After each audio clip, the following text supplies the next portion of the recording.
ಎಲ್ಲ ಆತ್ಮೀಯ ಮುಂದಿನ ಪೀಳಿಗೆಯ ಯುವ ಮಿತ್ರರೇ, ನಿಮ್ಗೆಲ್ರಿಗೂ ಕರ್ನಾಟಕ ರಾಜ್ಯ ಮುಕ್ತ ವಿಶ್ವವಿದ್ಯಾನಿಲಯದ ಪರವಾಗಿ ಹಾಗೂ ವೈಯಕ್ತಿಕವಾಗಿ ಶುಭಕಾಮನೆಗಳನ್ನ ನಾನು ಕೊಡ್ತೇನೆ. ಭಾರತದ ಅತ್ಯಂತ ಶ್ರೇಷ್ಠ ಯೂನಿವರ್ಸಿಟಿಗಳಲ್ಲಿ ಒಂದಾದಂತಹ ಕರ್ನಾಟಕ ರಾಜ್ಯ ಮುಕ್ತ ವಿಶ್ವವಿದ್ಯಾನಿಲಯ ಕುಲಪತಿಗಳು,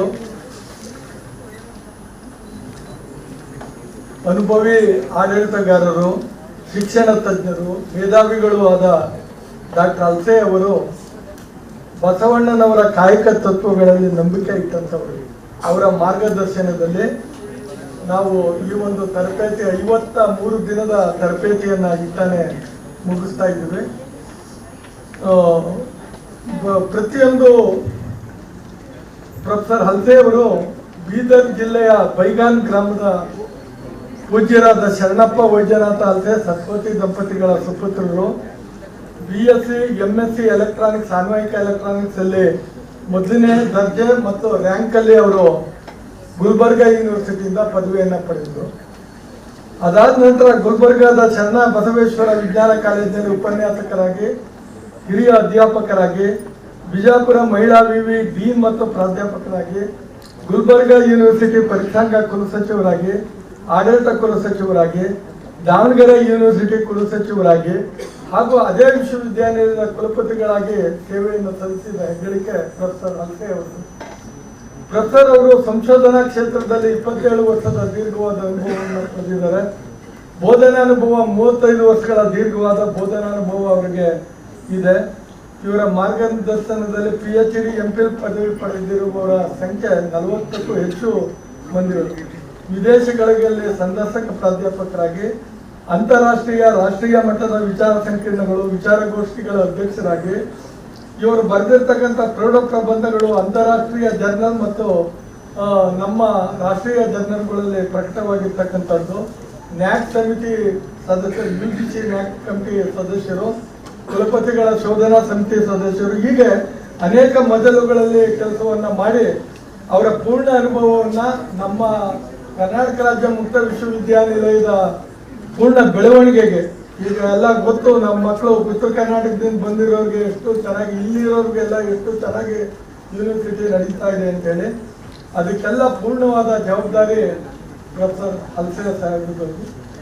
ನುಡಿದರ ಮುತ್ತಿನ ಹಾರದಂತಿರಬೇಕು, ನುಡಿದರ ಲಿಂಗ ಮೆಚ್ಚಿ ಹೌದೆನ್ನಬೇಕು. ಈ ಒಂದು ಕಾಯಕದಲ್ಲಿ ಅವರು ತೊಡಗಿಸ್ಕೊಂಡಿರ್ತಕ್ಕಂಥವ್ರು. ಅವ್ರನ್ನ ನಿಮ್ಮೆಲ್ಲರೂ ಪರವಾಗಿ ಗೌರವಪೂರ್ವಕ ಸ್ವಾಗತ ಕೊಡಿ. ನಿಮ್ಮ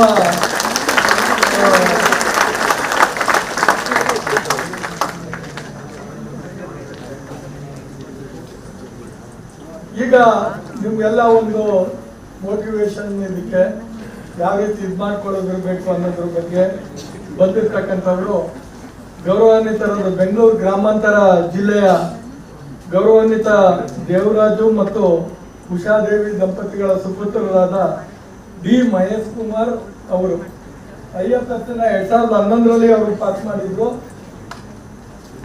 BSc ಫಾರೆಸ್ಟ್ರಿ ಮಾಡಿ ಕಾಲೇಜ್ ಆಫ್ ಫಾರೆಸ್ಟ್ರಿ ಪನ್ನಂಪೇಟೆಯಲ್ಲಿ ಅವರು BSc ಇದನ್ನ ಮುಗಿಸಿದ್ರು. MSc ಫಾರೆಸ್ಟ್ರಿಯಲ್ಲಿ forest college research institute Mettupalayam Tamil Nadu agriculture ಯೂನಿವರ್ಸಿಟಿಯಲ್ಲಿ ಪಡೆದ್ರು. 2011ರಲ್ಲಿ ಕರ್ನಾಟಕ ಕೇಡರ್ಗೆ IFS ಸೆಲೆಕ್ಟ್ ಆದ್ರು 2011ನೇ ಇಸ್ವಿಲಿ. ಆ ನಂತರ ಬೆಂಗಳೂರು ರೂರಲ್ ಫಾರೆಸ್ಟ್ ಡಿವಿಷನ್ ನಲ್ಲಿ, ಧಾರವಾಡ ಫಾರೆಸ್ಟ್ ಡಿವಿಷನ್ ನಲ್ಲಿ ಫೀಲ್ಡ್ ಡೈರೆಕ್ಟರ್ ಆಗಿ ನಾಗರಹೊಳೆ ಟೈಗರ್ ರಿಸರ್ವ್ ಇದರಲ್ಲಿ, ಅಭಯಾರಣ್ಯ ನಾಗರಹೊಳೆ ಅದರಲ್ಲಿ, ಎಕ್ಸಿಕ್ಯೂಟಿವ್ ಡೈರೆಕ್ಟರ್ ಆಗಿ ಜವಾಹರ್ಲಾಲ್ JLR ಇದರಲ್ಲಿ, CF ವರ್ಕಿಂಗ್ ಪ್ಲಾನ್ ನಲ್ಲಿ ಮೈಸೂರು ಇದರಲ್ಲಿ, ಮತ್ತೆ ಈಗ ಅತ್ಯಂತ ಪ್ರತಿಷ್ಠಿತವಾದ ಚಾಮರಾಜೇಂದ್ರ ಮೃಗಾಲಯದ ನಿರ್ದೇಶಕರಾಗಿ, ಎಕ್ಸಿಕ್ಯೂಟಿವ್ ನಿರ್ದೇಶಕರಾಗಿ ಕೆಲಸವನ್ನ ಮಾಡ್ತಾ ಇದ್ರು. ಅತ್ಯುತ್ತಮ IFS ಅಧಿಕಾರಿಗಳಲ್ಲಿ ಡಾಕ್ಟರ್ ಮಹೇಶ್ ಕುಮಾರ್ ಅವರು ಒಬ್ಬರು. ಅವರ ನಿಮ್ಮೆಲ್ಲರ ಪರವಾಗಿ ನಾನು ಗೌರವಪೂರ್ವಕ ಸ್ವಾಗತ.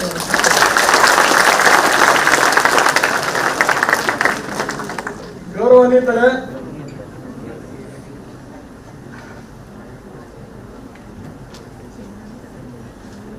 MD ಹ್ಯಾರಿಸ್ ಸುಮೈರ್ ಅವ್ರನ್ನ ನಿಮ್ಮೆಲ್ಲರೂ ಪರವಾಗಿ ನಾನು ಗೌರವಪೂರ್ವಕವಾಗಿ ಸ್ವಾಗತವನ್ನು ಕೊಡ್ತೇನೆ. ಮಹಮ್ಮದ್ ಕಾಲೇಜು ಪ್ರೊಫೆಸರ್ ಮಹಮ್ಮದ್ ನಯೀಮುದ್ದೀನ್ ಸಬಿಹಾ ದಂಪತಿಗಳ ಸುಪುತ್ರರಾದ MD ಹ್ಯಾರಿಸ್ ಸುಮೈರ್ ಅವರು 1997ರಲ್ಲಿ ಜನಿಸಿದ್ರು. ಬೀದರ್ ಕಡೆಯವರು. ಕೇಂದ್ರೀಯ ವಿದ್ಯಾಲಯ ಬೀದರ್ನಲ್ಲಿ ಅವರ ಶಿಕ್ಷಣವನ್ನ ಪಡೆದು ನಂತರ ರಾಮಯ್ಯ ಕಾಲೇಜು ಬೆಂಗಳೂರಿನಲ್ಲಿ ಕಂಪ್ಯೂಟರ್ ಸೈನ್ಸ್ ಇಂಜಿನಿಯರ್ ಆಗಿ ಆಯ್ಕೆಯಾದರು. IAS ಗಿಂತ ಮೊದಲು ಬೆಂಗಳೂರಿನ ಇಂಟೆಲ್ ನಲ್ಲಿ ಡೇಟಾ ಸೈಂಟಿಸ್ಟ್ ಆಗಿ ಅವರು ಕೆಲಸವನ್ನ ಮಾಡಿದ್ರು. ರಾಮನಗರ ಜಿಲ್ಲೆಯಲ್ಲಿ ಪ್ರೊಬೇಷನರಿ IAS ಆಫೀಸರ್ ಆಗಿ ಅಲ್ಲೇ ಕೆಲಸವನ್ನ ಮಾಡಿದ್ರು. ಪ್ರಸ್ತುತ ಹುಣಸೂರು ಸಬ್ ಡಿವಿಷನ್ ನಲ್ಲಿ ಪ್ರೊಬೇಷನರಿ ಅಸಿಸ್ಟೆಂಟ್ ಕಮಿಷನರ್ ಆಗಿ ಅವರು ಕೆಲಸವನ್ನ ಮಾಡ್ತಾ ಇದ್ದಾರೆ. ಅವರು ಹೇಳ್ತಾರೆ, ತಂದೆ ತಾಯಿ ನನ್ನನ್ನ ಪ್ರೇರೇಪಣೆ ಮಾಡಿದ್ರು IAS ಮಾಡೋದಕ್ಕೆ. ಹಾಗೂ ಇವರ ಅಣ್ಣ ಮತ್ತು ತಮ್ಮ ಇಬ್ಬರೂ ಅವರು ಇದು ಮಾಡಿದ್ರು. ನೀವು ಅಲ್ಲೇ ಒಂದು ವಿಶೇಷ ಲೇಖನ ಬಂದಿತ್ತು, ನೋಡಿದ್ದೀರಿ ಅಂತ ಅನ್ನಿಸ್ತದೆ. ಅದರಲ್ಲಿ ಅವರ ಅಣ್ಣ ಕೇರಳ ಕೇಂದ್ರದಲ್ಲಿ IPS ಅಧಿಕಾರಿ ಹೋದ 2020ರಲ್ಲೇ ಅವರು. ಅದಕ್ಕೆಲ್ಲ ಕಾರಣ ಅವ್ರು ಹೇಳ್ತಾರೆ, ನಮ್ಮ ತಂದೆ ತಾಯಿಗಳ ಪ್ರೋತ್ಸಾಹ, ಅವರ ಮಾರ್ಗದರ್ಶನ, ನಮ್ಮ ತಾಯಿ ಕೊಟ್ಟಂತ ಒಂದು ಸಂಸ್ಕಾರ, ಇದರಿಂದ ನನಗೆ ಇವೆಲ್ಲ ಸಾಧ್ಯ ಆಯ್ತು ಅಂತ ಹೇಳ್ತಾರೆ ನಮ್ಮ MD ಹ್ಯಾರಿಸ್ ಅವರು.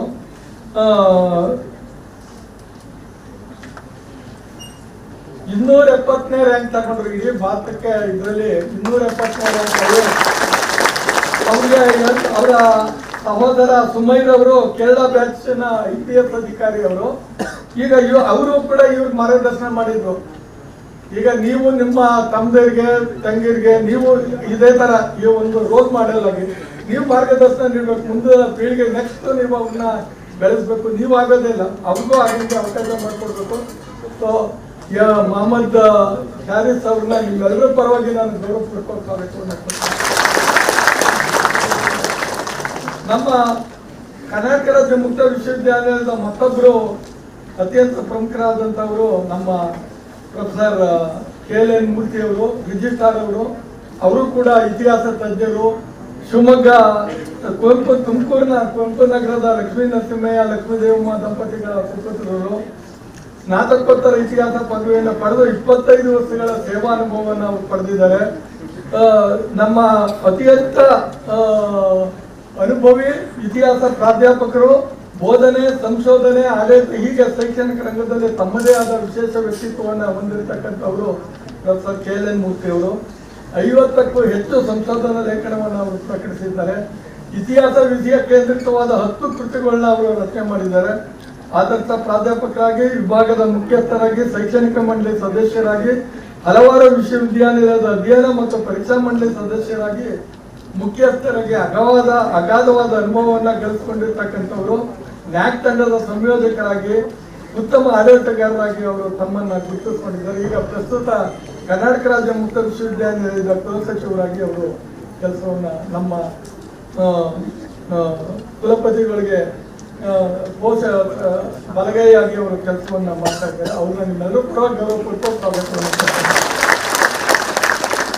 ಮತ್ತೊಬ್ರು ಪ್ರೊಫೆಸರ್ KP ಪ್ರವೀಣ ಅವರು, ಪರೀಕ್ಷಾಂಗ ಕುಲಸಚಿವರು, ಅವ್ರನ್ನ ಗೌರವಪೂರ್ವಕ ಸ್ವಾಗತವನ್ನು ಕೊಡ್ತೇನೆ. ಇನ್ನೊಬ್ರು ಶೈಕ್ಷಣಿಕ ಡೀನ್ ಪ್ರೊಫೆಸರ್ ರಾಮರತನ್ ನಾಯ್ಡು ಅವರು, ಅವರು ಗೌರವಪೂರ್ವಕ ಸ್ವಾಗತವನ್ನು ಕೊಡ್ತೇನೆ. ಎಲ್ಲ ಪತ್ರಿಕಾ ಮಾಧ್ಯಮದ ಮಿತ್ರರು ಎಲ್ಲರೂ ಅವರು ಇರೋದ್ರಿಂದ ನಮ್ಮ ಇದಕ್ಕೆಲ್ಲ ಬ್ಯಾಚ್ ಒಂದು ಕರ್ನಾಟಕದಲ್ಲಿ ಒಂದು ಪ್ರತಿಷ್ಠಿತ ಸಂಸ್ಥೆ ಅಂತ ನಮ್ಮ KSOU ಸ್ಪರ್ಧಾತ್ಮಕ ಪರೀಕ್ಷಾ ತರಬೇತಿ ಕೇಂದ್ರ ಹೆಸರು ತಗೋಬೇಕಾದ್ರೆ ಪತ್ರಕರ್ತರ ಪಾತ್ರನೂ ಕೂಡ ಅಷ್ಟೇ ಮುಖ್ಯ. ಅವ್ರನ್ನೂ ನಾನು ಗೌರವಪೂರ್ವಕ ಸ್ವಾಗತವನ್ನು ಕೊಡ್ತೇನೆ. ಈಗ ನಮ್ಮ ಹ್ಯಾರಿಸ್ ಸಾಹೇಬ್ರು ಇರೋದ್ರಿಂದ ಒಂದು ಆಮೇಲೆ ನಮ್ಮ ಮಹೇಶ್ ಕುಮಾರ್ ಅವರು ಇರೋದ್ರಿಂದ ಇಲ್ಲಿ ಉತ್ತರ ಕರ್ನಾಟಕದ 200 ಜನ ಬಂದಿದ್ದಾರೆ ಸರ್. 220 ಜನ ಕಂಪ್ಯೂಟರ್ ಸೈನ್ಸ್ BE ಪದವೀಧರರು, MSc MTech ಅವರೇ 400 ಜನ ಇದ್ದಾರೆ. 550 ಜನ ನಾವು ಆಯ್ಕೆ ಮಾಡಿಕೊಂಡು ಸೇರಿಸ್ಕೊಂಡಿದ್ದಾರೆ. 529 ಜನ ರಿಜಿಸ್ಟ್ರೇಷನ್ ಮಾಡ್ಕೊಂಡಿದ್ದಾರೆ.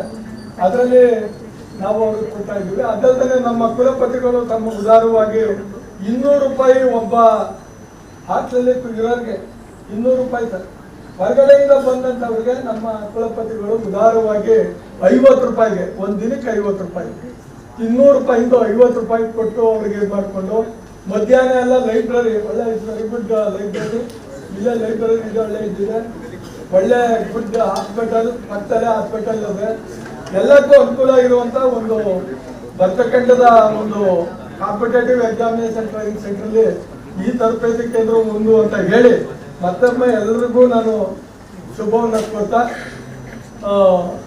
ಮಕ್ಕಳ ನಿಮ್ಗೆಲ್ರಿಗೂ ಮುಂದಿನ ಜೀವನ ಸುಖಕರವಾಗಿರ್ಲಿ, ಒಳ್ಳೆ ಸುಂದರವಾದ ಬದುಕನ್ನ ಬದುಕುವಂತ ಅವಕಾಶ ಆಗಲಿ ಅಂತ ಹೇಳಿ ಈ 53 ದಿನದ ಒಂದು ಈ ತರಬೇತಿ ನಾನು ಮೊದಲಿಂದ ನಾನು ನಿಮ್ಗೆ ಹೇಳ್ಕೊಂಡು ಬರ್ತಾ ಇದ್ದೀನಿ, ಯಾವ ರೀತಿ ಇದಾಗ್ತದೆ, ಏನು ಯಾವ ರೀತಿ ನೀವು ಇದು ಮಾಡಬೇಕು ಅನ್ನೋದ್ರ ಬಗ್ಗೆ ಎಲ್ಲರೂ ನಿಮ್ಗೆ ವಿಷಯ ತಜ್ಞರೆಲ್ಲ ಕೊಟ್ಟವ್ರೆ. ಅತ್ಯಂತ ಹೆಚ್ಚಿಗೆ ಈಗ ಹ್ಯಾರಿಸ್ ಅವರು MD ಹ್ಯಾರಿಸ್ ಅವರು ಕೊಡುವಂಥದ್ದು ನಿಮ್ಗೆ ತುಂಬಾ ಅನುಕೂಲ ಆಗ್ತದೆ.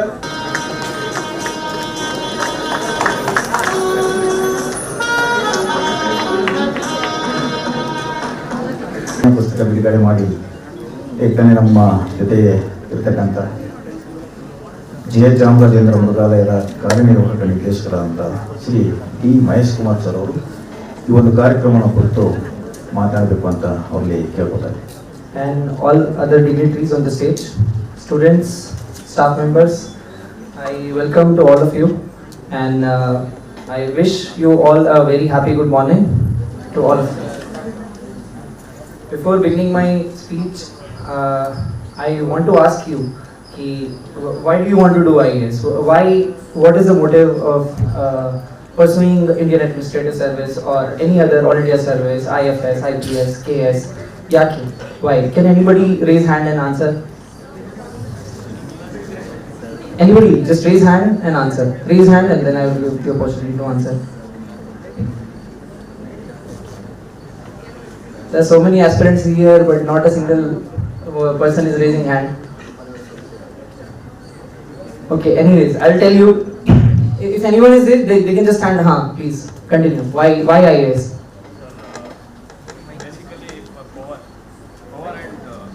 Power is one of the reasons, of course. And what others? What other reasons can be there? Social service. Other reasons? Okay. So there are many reasons of pursuing civil services or IAS or KS. One of the most common reasons will be, people will say power, authority. Some people might even say responsibility. Some people will say that it's a very good platform to do. It's a nice job security. But the most important reason why one should do IAS or KS or any other service, the answer lies within the name itself. What is the full form of IAS? Exactly. The third word of any IAS, IPS or IFS, the third word is service. So the main motive of why you want to pursue civil services should be the service motive, not any other motive. It can be there, but this should be your prime motive. That's service martini, seva martini. Why? Why are these all jobs called services and private jobs are not called services? The reason is, private jobs also you can contribute to the society and contribute to the nation, but that is indirectly. These services, IAS, IPS, IFS, KS, IRS, these provide you a platform to do service to the nation directly, not indirectly. Here you directly do the service of the people. Especially when you are an IAS officer or an IPS officer, you interact with the public on a day-to-day basis. They come to you, they tell their problems, and then you try to listen to them and solve them as per your capacity. So because of this public interface, which is direct, this is why all these services are called service. And your prime motive to write this exam, even before writing or thinking about writing, even before starting to see the syllabus, this should be clear. That why I want to become an IAS officer. When I become IAS officer, what I will do. If that is clear to you, then 100% you will become something in life you will do very well. See, even if you don't clear IAS or if you clear IAS, that motive should be same. That I will contribute to the society, whichever way it is, whichever job it is. So, apart from this, just highlighting upon my story, ಬೀದರಿಂದ ನಾನು ಹೀಗೆ IAS ಮಾಡಿದ್ದೀನಿ. So that is a long story, but I will try to summarize just for inspiration to all of you. Actually, ನನ್ನ ಮನೆ ಬೀದರಲ್ಲಿ ಒಂದು police station ಇದೆ, ಸರ್ಗೂ ಗೊತ್ತಿದೆ, old ಸಿಟಿಯಲ್ಲಿ ಒಂದು ಚಿಕ್ಕ ಪೊಲೀಸ್ ಸ್ಟೇಷನ್ ಇದೆ. police station ಪಕ್ಕದಲ್ಲಿ ನನ್ನ ಮನೆ ಇದೆ. Just behind the police station my house is there. So actually my Doddanna, my brother Nadeem anta ಅವರ ಹೆಸರು, he used to see the police station every day. He joined NCC, he got inspiration ki ನಾನು ಒಂದಿನ police join ಮಾಡ್ತೀನಿ. Like this his inspiration was there. When he did engineering, he did not sit for placements. He started civil services preparation like you. Then he became IPS. He joined Indian Police Service and he was successful. So after seeing him, I got motivated that even ನಾನು ಕೂಡ ಮಾಡಬಹುದು. ನಾನು ಅಣ್ಣ ಮಾಡಿದ್ರಿ, I am smarter than him, I can also do this, I thought.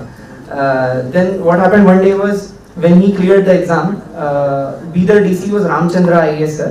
He called parents and Anna and me for felicitation. So ಅವಾಗ ಏನಾಯಿತು, felicitation ಮಾಡಿದಾಗ ಟ್ರೇಯಲ್ಲಿ 4 shawls ಇತ್ತು. Only 4 shawls were there. Me, my mother, father, brother and me, we 4 people were there. So DC sir, what he did was, he gave 1 shawl to Anna, 1 shawl to Tante, 1 more shawl to Tai, 1 more shawl Ali ittu, really. But he told that you have achieved nothing, come back next year, then I will give you. So he did not give me the shawl that year. After that I started preparing for civil services. And then next year I became IAS. I called sir, result ಆಗಿದೆ sir, ಬರ್ಬಹುದಾ? So then sir told that ಈಗ ಕೂಡ ನನ್ನ ಅಲ್ಮಾರಿಯಲ್ಲಿ ಆ shawl ಇದೆ, ಬನ್ನಿ. So this was also a motivational story of how my D C sir also motivated me. So this is just a personal story which I wanted to share with you, that how inspiration can be done. You can find inspiration and motivation in the smallest of things. A shawl is nothing, it's just a 200 rupees shawl, right? But it's about respect, it's about inspiration and motivation. So you have to look around yourself. My brother looked around his home, he found police station, that was inspiration for him. I saw a 200 rupees shawl which was there in DC sir's Almira, and I found my inspiration in that. So you also should just look around you, see your teachers, see your schools, see the road infrastructure, what is happening. From good things also you can get inspiration. From things which are not working well in the society, if let's say in Halliyalli on the road halagide, if you see that from that also you can get inspiration ki ನಾನು ಒಂದಿನ IAS ಆಗ್ತೀನಿ, CO ಜಿಲ್ಲಾ ಪಂಚಾಯತ್ ಆಗಿ ಈ road repair ಮಾಡ್ತೀನಿ. So from good things, from bad things, just smallest of things you can find inspiration. So my main motive of sharing this is you should look around yourself, your home, streets, because you want to join the service to change the society, right? So look at the society, what is going on, visit villages, visit your ancestral halli yenide, hogi, nodi. So that was my main intention of sharing this small story. Apart from this, one more important aspect where everyone is shy about, but I want to talk about it, is failures. Many people are shy of talking about failures. So my brother also got into IPS, but it was his 3rd attempt. In first attempt he couldn't clear prelims. Second attempt he became IRS. Then third he became IPS. For me also, in first attempt I failed in prelims. But second attempt I cleared prelims, mains, interview, everything, and got Karnataka cadre. So you should never be shy from your failures. That okay, I failed in 10th. ಈಗ ನಾನು ಮಾಡೋಕ್ಕಾಗಲ್ಲ, IAS ಮಾಡೋಕ್ಕಾಗಲ್ಲ, pilot ಮಾಡೋಕ್ಕಾಗಲ್ಲ, I can't become a pilot, I can't join army. You should not think. You should never let your past determine your future. Never be afraid of the failures. There is a quote in Bhagavad Gita which says "Ma phaleshu kadachana," which basically means that you should not think about the results. You should not think about the fruits or results. Just do your work without thinking about ಏನಾಗುತ್ತೆ, pass ಆಗ್ತೀನಿ, fail ಆಗ್ತೀನಿ. Don't do ಯೋಚನೆ about that. Don't think about that. Just do your work. Your intention should be clear. That from ನನ್ನಿಂದ ಎಲ್ಲ ಏನು hard work ಆಗಬೇಕಾಗುತ್ತೆ ಅದು ನಾನು ಎಲ್ಲ ಮಾಡಿದ್ದೀನಿ. Like whatever could be done from my hand, you should not leave that, and do not think about failures. Ki what if I fail? If you do not think about failures, then only you will pass. If you think ki naninda madakagalla, I have already failed in life, how can I do this, how can I do that? So that way you will yourself create roadblocks in your own preparation journey. This was one thing. And one more important aspect is, of course I can't teach you right now. I wish I had more time to teach you properly polity, economics, whatever is there. But in general, if I have to say, I can just say that in this competitive examination, you have to do smart work. What is smart work, people might ask me. So see, some student might be studying for 12 hours, 14 hours. One more student might be studying only for 8 hours. But what matters is the quality of study time. It does not matter how many pages are you reading. What matters is, are you understanding what you are reading? Even if you are reading for, say, only 6 hours per day. But if you are understanding everything, whatever you are reading, not by hearting or rote learning like a parrot, if you are not doing that, if you are understanding everything, so that is smart work. If you are understanding everything, then your preparation is quality. So focus more on quality, not just on quantity. Number of hours, if you are reading one chapter only for 8 hours, then what is the use? Don't focus on quantity, focus on quality of your preparation. That is also one important thing. And one more, there is a famous quote by President Abdul Kalam sir, which has always inspired me. It is about dreaming big. It tells that dreams are not those which you see while sleeping. Dreams are those which does not let you sleep. So always dream big. You have to work very, very hard. I am not saying that smart work andre hard work illa anta ಆತರ ಇಲ್ಲ. Smart work ಮಾಡಬೇಕು, ಅದರಲ್ಲಿ hard work ಇರಲೇಬೇಕು. So it is like that. And also I am not a fan of very long speeches. So while concluding, I will just tell that we all should embrace the idea which in our Kannada culture, Karnataka culture, there is a famous quote by Basavanna, Kaya Kave Kailasa. It is the equivalent of work is worship. It tells you that while you are working, while you are studying, whenever somebody is worshipping, their focus, intention, focus, everything is on that worship, right? So same level of discipline is expected in your work, same level of discipline is expected even in your studies. So if you are disciplined, motivated, and if you are doing smart work, then you will definitely reach somewhere in your life. And by saying this, I end my speech and I wish all of you all the best. Thank you. ತಮ್ಮ ಒಂದು ಸಾಧನೆಯ ಹಾದಿಯನ್ನು ಎಳೆಯಾಗಿ ತಮ್ಮ ಮುಂದೆ ಬಿಚ್ಚಿಟ್ಟ ಹಾಗೂ ಈ ಒಂದು ಅತಿ ಚಿಕ್ಕ ವಯಸ್ಸಿನಲ್ಲಿ ಈ ಒಂದು ಸಾಧನೆಯನ್ನು ಮಾಡಿರ್ತಕ್ಕಂಥ ನಮ್ಮ ಬೀದರ್ ಭಾಗದವರಾದಂಥ ಮೊಹಮ್ಮದ್ ಹ್ಯಾರಿಸ್ ಸುಬೇದ್ ಅವರಿಗೆ ತಮ್ಮೆಲ್ಲರ ಪರವಾಗಿ ಧನ್ಯವಾದಗಳನ್ನು ಸಲ್ಲಿಸ್ತಾ ಇದ್ದೇನೆ. ನಮಸ್ಕಾರ, ವೆರಿ ಗುಡ್ ಮಾರ್ನಿಂಗ್. ಜೋಶ್ ಇಲ್ಲ, ಎಲ್ಲರೂ ಆಕ್ಟಿವ್ ಆಗಿದ್ದೀರಿ ಅಂತ ಈಗ ಗೊತ್ತಾಯ್ತು. So thank you for the response. So ವೇದಿಕೆ ಮೇಲಿರುವ ಎಲ್ಲ ಕರ್ನಾಟಕ ರಾಜ್ಯ ಮುಕ್ತ ವಿಶ್ವವಿದ್ಯಾನಿಲಯದ ಗಣ್ಯರೇ, ಶ್ರೀ ಮೊಹಮ್ಮದ್ ಹ್ಯಾರಿಸ್ ರವರೇ, ಈ ಒಂದು ಕಾರ್ಯಕ್ರಮದ ಕೇಂದ್ರ ಬಿಂದು ಆಗಿರುವಂಥ ಎಲ್ಲ ತರಬೇತಾರ್ಥಿಗಳೇ, ಪತ್ರಿಕಾ ಮಾಧ್ಯಮದ ಮಿತ್ರರೇ ಹಾಗೂ ಇತರೆ ಆಹ್ವಾನಿತರೆ.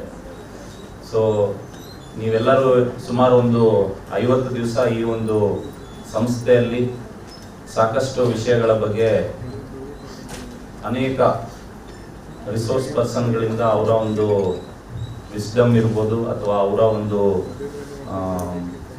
ಕ್ಲಾಸಸ್ ಇರ್ಬೋದು, ಅವರ ಒಂದು ಸೆಷನ್ಸ್ ಇರ್ಬೋದು, ನೀವು ಅಟೆಂಡ್ ಮಾಡಿದ್ದೀರಿ. ಇವತ್ತು ಈ ಒಂದು 50 ದಿನಗಳ ಒಂದು ಕೊನೆಯ ಘಟ್ಟ ನೀವು ತಲುಪಿದ್ದೀರಿ. ಸೊ ಈ ಒಂದು ಘಟ್ಟದಲ್ಲಿ ನಾನು ಮಾತನಾಡೋದಕ್ಕಿಂತ ಮುಂಚೆ ಬಹಳ ಅದ್ಭುತವಾಗಿ ಶ್ರೀ ಹ್ಯಾರಿಸ್ ಅವರು ಅವರ ಒಂದು ಮೋಟಿವೇಶನ್ ಏನಿತ್ತು ಒಂದು ಸರ್ವಿಸಿಗೆ ಜಾಯ್ನ್ ಆಗೋದಕ್ಕೆ, ಯಾವ ಒಂದು ಹೆಜ್ಜೆಗಳನ್ನು ಅವರು ಮುಂದಿಟ್ಕೊಂಡು ಬಂದರು ಅಂತ ನಿಮಗೆ ಭಾಳ ಸಿಂಪಲ್ ಆಗಿ ಭಾಳ ಎಫೆಕ್ಟಿವ್ ಆಗಿ ಅವ್ರು ಹೇಳಿದ್ರು. ನಾನು ಕೂಡ ನನ್ನ ಒಂದು ಸುಮಾರು ಇವಾಗ 2024, ನಾನು 2011ನೇ ಬ್ಯಾಚ್, ಸುಮಾರು 13 ವರ್ಷ ಆಯಿತು ಸೇವೆಗೆ ಜಾಯ್ನ್ ಆಗಿ. ಸೊ ತುಂಬ ಟೈಮ್ ಆಗೋಗ್ಬಿಡ್ತು. Time is literally flying. So ಇಷ್ಟು ಬೇಗ ನಾನು 13 ವರ್ಷ ಮುಗಿಸಿ ಇವಾಗ ನೋಡಿದ್ರೆ, ಯೋಚನೆ ಮಾಡಿದ್ರೆ ಬೇಗ ಆಗೋಯ್ತಲ್ಲ ಟೈಮು ಅಂತ ಅನ್ನಿಸ್ತಾ ಇದೆ. ಸೊ ಈ ಒಂದು 13 ವರ್ಷ ಹಿಂದೆ ನಾನು 2011ರಲ್ಲಿ ಪಾಸ್ ಆಗೋದಕ್ಕೆ ಮುಂಚೆನೂ ನಾನು ಕೆಲವೊಂದು ಇನ್ಸಿಡೆಂಟ್ಸ್ನ ಹೇಳಕ್ಕೆ ಇಷ್ಟಪಡ್ತೀನಿ. ಮತ್ತೆ ಈ ಒಂದು ನೋಡ್ತಾ ಇದೆ, ಈ ಒಂದು ಈ ಸ್ಪರ್ಧಾತ್ಮಕ ತರಬೇತಿ ಏನಿದೆ ಇದು ಕೂಡ ಐ ಥಿಂಕ್ 13ನೇ ವರ್ಷ ತಲುಪಿದೆ. ಇದು 2011ರಲ್ಲೇ ಕೋಇನ್ಸಿಡೆಂಟ್ಲಿ ಸ್ಟಾರ್ಟ್ ಆಗಿದೆ. ಸೊ ಆವತ್ತಿನ ಒಂದು ಪರಿಸ್ಥಿತಿ ನಾವು ಒಂದು 13 ವರ್ಷ ಹಿಂದೆ ನೋಡೋದಾದ್ರೆ ಈ ತರ ಒಂದು ಏನು ಕಾರ್ಯಕ್ರಮಗಳು ಹೆಚ್ಚಿಗೆ ಆಗ್ತಾ ಇರಲಿಲ್ಲ. ಸಾಕಷ್ಟು ತರಬೇತಾರ್ಥಿಗಳು ಅಥವಾ ಆಸ್ಪಿರೆಂಟ್ಸ್ ಅವರ ಬೇರೆ ಬೇರೆ ಒಂದು ಕೋಚಿಂಗ್ ಇನ್ಸ್ಟಿಟ್ಯೂಷನ್ಸ್ ಏನು ನಡೆಸ್ತಾ ಇದ್ರು ಅಲ್ಲಿ ಅವಲಂಬಿತರಾಗಿದ್ರು. ಸೊ ಇವತ್ತಿನ ದಿವಸ ತುಂಬ ಖುಷಿಯಾಗುತ್ತೆ, ಇಷ್ಟೊಂದು ಜನ ಆಸ್ಪಿರೆಂಟ್ಸ್ ಇದ್ದೀರಿ. ಇವಾಗ ಸುಮಾರು ಜನ ಈ ಒಂದು ಪ್ರಿಪರೇಷನ್ ಮಾಡೋದಕ್ಕಿಂತ ಮುಂಚೆನೆ ತಿಳ್ಕೊಂಡಿರ್ತೀರಿ. ಬಹುಶಃ ಎಷ್ಟು ಜನ ಬರೀತಾರೆ ಈ ಒಂದು ಸಿವಿಲ್ ಸರ್ವಿಸಸ್ ಎಕ್ಸಾಮ್ ಅಂತ ಏನಾದರೂ ಒಂದು ರಫ್ ಗೆಸ್ ಹೇಳ್ಬೋದಾ? ಎಷ್ಟು? 10 lakhs. Okay, 10 to 12 lakhs. Very good. ಅದೇ ರೀತಿ ನಮ್ಮ ಭಾರತ ದೇಶದಲ್ಲಿ ಏನೆಲ್ಲ ನಾವು ಪಾಪ್ಯುಲೇಷನ್ ಇದೆಯಲ್ಲ, ನಮ್ಮ ಒಂದು ಜನಸಂಖ್ಯೆ ಇದೆಯಲ್ಲ, ಅದರಲ್ಲಿ ಎಷ್ಟು ಪರ್ಸೆಂಟ್ ಈ ಒಂದು ಪಬ್ಲಿಕ್ ಸೆಕ್ಟರ್ ಅಲ್ಲಿ ಅಥವಾ ಸಿವಿಲ್ ಸರ್ವಿಸಸ್ ಅಲ್ಲಿ ಕೆಲಸ ಮಾಡ್ತಾ ಇದ್ದಾರೆ ಅನ್ನೋದು ಒಂದು ಪರ್ಸೆಂಟೇಜ್ ಗೆಸ್ ಮಾಡ್ತೀರಾ? ಎಷ್ಟು? 2 to 3%. ಹೆಚ್ಚು ಎಲ್ಲಿದೆ? ನಮ್ಮ ಗ್ಲೋಬಲ್ ಸ್ಕೇಲ್ ಅಲ್ಲಿ ತಗೊಳ್ಳೋದಾದ್ರೆ ಎಲ್ಲದಕ್ಕಿಂತ ಹೆಚ್ಚು ಎಲ್ಲಿದೆ? ಗೆಸ್ ಮಾಡಿ.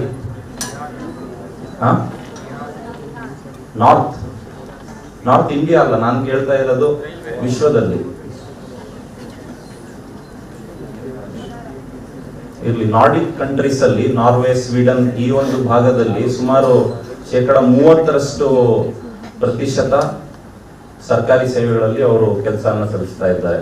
ಅದೇ ನಮ್ಮ ಭಾರತ ದೇಶದಲ್ಲಿ ನೋಡಿದ್ರೆ ನೀವೇ ಹೇಳಿದ್ರಲ್ಲ ಎಷ್ಟಿದೆ ಅಂತ ಹೇಳ್ಬಿಟ್ಟು, ಇಲ್ಲಿ ಕೂಡ ಆ ಒಂದು ಅವಕಾಶ ಇವತ್ತಿನ ದಿನ ಹೆಚ್ಚು ಒಂದು ಪ್ಲಾಟ್ಫಾರ್ಮ್ಸ್ಗಳಲ್ಲಿ ಇವತ್ತು ದೊರಕ್ತಾ ಇದೆ. ಇವತ್ತು ನೀವು ನೋಡ್ತಾ ಇದ್ದೀರಿ, ಸಾಕಷ್ಟು ಆಪರ್ಚುನಿಟೀಸ್ ಇದೆ. ಆದರೆ ಸುಮಾರು ಒಂದು ಕಾನ್ಸ್ಟೆಂಟ್ ಆಗಿ ನೋಡಿದ್ರೆ 10 ರಿಂದ 12 ಲಕ್ಷ ಆಸ್ಪಿರೆಂಟ್ಸ್ಗೆ ಮಾತ್ರ ಅವಕಾಶ ಇದೆ. ಅದರಲ್ಲೂ ಬಹುಶಃ ಸೀರಿಯಸ್ ಆಗಿ ಬರೆಯುವಂಥವ್ರು ಒಂದು 4 ರಿಂದ 5 ಲಕ್ಷ ಜನ. ಬೇರೆ ಬೇರೆ ಕಾರಣಗಳಿಂದ ಅವ್ರು ಬರೆಯೋದಿಲ್ಲ. ಸೊ ಇದೇ ಒಂದು ಪರಿಸ್ಥಿತಿಯಲ್ಲಿ ನಾವು ನೋಡ್ತಾ ಇದ್ದೀರಿ. ಇವತ್ತಿನ ದಿವಸ ನೀವು ಇಲ್ಲೆಲ್ಲ ಬಂದಿದ್ದೀರಲ್ಲ, I am sure you are all meritorious students. ಎಷ್ಟು ಜನ ಇಲ್ಲಿ ಏನು ಅಬೌವ್ 90% ಇದ್ದೀರಿ? ಕೈ ಎತ್ತಿ. ಹಾಗೇನೆ ಏನು ಸಂಕೋಚ ಪಡೋದು ಬೇಕಾಗಿಲ್ಲ, ನಂದು ಹೇಳಿದ್ರೆ ಆಮೇಲೆ ನಗ್ತೀರಿ ಎಲ್ಲರೂ. ಎಷ್ಟು ಜನ ಇದ್ದೀರಿ ಅಬೌವ್ 90%? Okay, hardly some 10. ಒಂದು 60 to 90% ಎಷ್ಟು ಜನ ಇದ್ದೀರಿ? ಹೈಯೆಸ್ಟ್.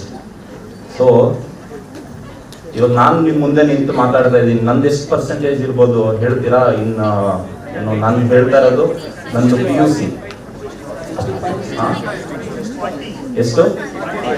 40%. ಮತ್ತೆ ಕೇಳಿಸ್ಲಿಲ್ಲ? 50%. ಮತ್ತೆ 35.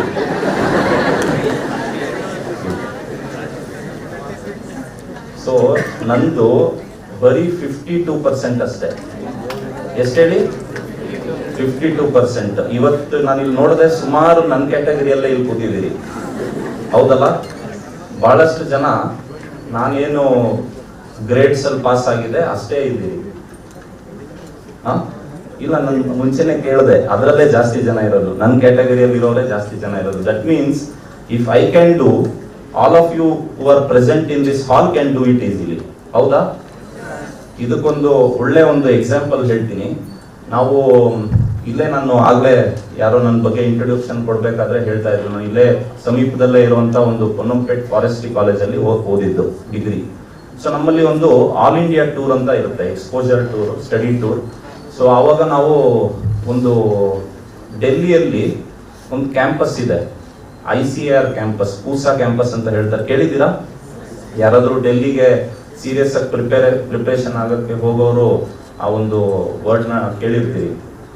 ಸೊ ಆ ಒಂದು ಕ್ಯಾಂಪಸ್ಗೆ ನಾವು ವಿಸಿಟ್ ಮಾಡ್ತೀವಿ. ಯಾಕೆ ಅಂತ ಹೇಳಿದ್ರೆ ನಾವು ಅಗ್ರಿಕಲ್ಚರ್ ಯೂನಿವರ್ಸಿಟಿಯಲ್ಲಿ ಇರುವಂತ ಒಂದು ಕಾಲೇಜು, ಹಾಗಾಗಿ ಅಲ್ಲಿ ಎಕ್ಸ್ಪೋಜರ್ ವಿಸಿಟ್ ಹೋದಾಗ ಸಾಕಷ್ಟು ಅಲ್ಲಿ ಆಸ್ಪಿರೆಂಟ್ಸು ಈ ಒಂದು UPSCಗೆ ಅವರು ತಯಾರಿ ಮಾಡ್ತಾ ಇದ್ರು. ಸೊ ಆಗ ನನ್ನಲ್ಲೂ ಡೌಟ್ ಇತ್ತು. ಅವಾಗ ಎಲ್ಲ ಅವರು ಸುಮಾರು ಜನ ಸ್ಟೂಡೆಂಟ್ಸ್ ಯಾರೆಲ್ಲ ಅಲ್ಲಿ ಮಾಸ್ಟರ್ಸ್ ಮತ್ತೆ PhD ಮಾಡ್ತಾ ಇದ್ರು, ಅದರಲ್ಲಿ ಒಬ್ರು ನಮ್ಮ ಸೀನಿಯರ್ ಇದ್ರು. ಅವ್ರೆಲ್ಲರಿಗೂ ಇದೇ ರೀತಿ ನಾವು ಹೇಗೆ ನಿಮ್ಗೆ ಮೋಟಿವೇಟ್ ಮಾಡೋದಕ್ಕೆ ಬಂದಿದ್ದೀವಿ, ಅವರು ಕೂಡ ನಾವೆಲ್ಲ ಹೋದಾಗ ಅಲ್ಲಿ ಮೋಟಿವೇಟ್ ಮಾಡೋದಕ್ಕೆ ಬಂದ್ರು. ನೀವು ಮಾಸ್ಟರ್ಸ್ ಮಾಡಿ, PhD ಮಾಡಿ, ಮಾಡ್ತಾನೆ ಈ ತರ ಒಂದು ಕೋಚಿಂಗ್ ಸೆಂಟರ್ಸ್ ಇದೆ, ನೀವು ಇಲ್ಲಿ ನಿಂತು ಪ್ರಿಪರೇಷನ್ ಅಂದ್ರೆ ಇಲ್ಲೇ ಇದ್ದು ಪ್ರಿಪರೇಷನ್ ಮಾಡ್ಬೋದು, ಈ ತರ ಒಂದು ನಮ್ಗೆ ಗೈಡೆನ್ಸ್ ಕೊಡ್ತಾ ಇದ್ರು. ನನಗೆ ಎಲ್ಲರ ಮುಂದೆ ಕೇಳೋದಕ್ಕೆ ಸಂಕೋಚ ಆಯಿತು.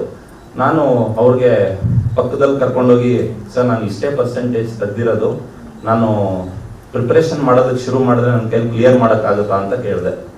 ಅದಕ್ಕೆ ಅವರು ಬಹಳ ಅದ್ಭುತವಾಗಿ ಹೇಳಿದ್ರು, ಬಹಳ ಸಿಂಪಲ್ ಆಗಿ ಹೇಳಿದ್ರು ಅವರು.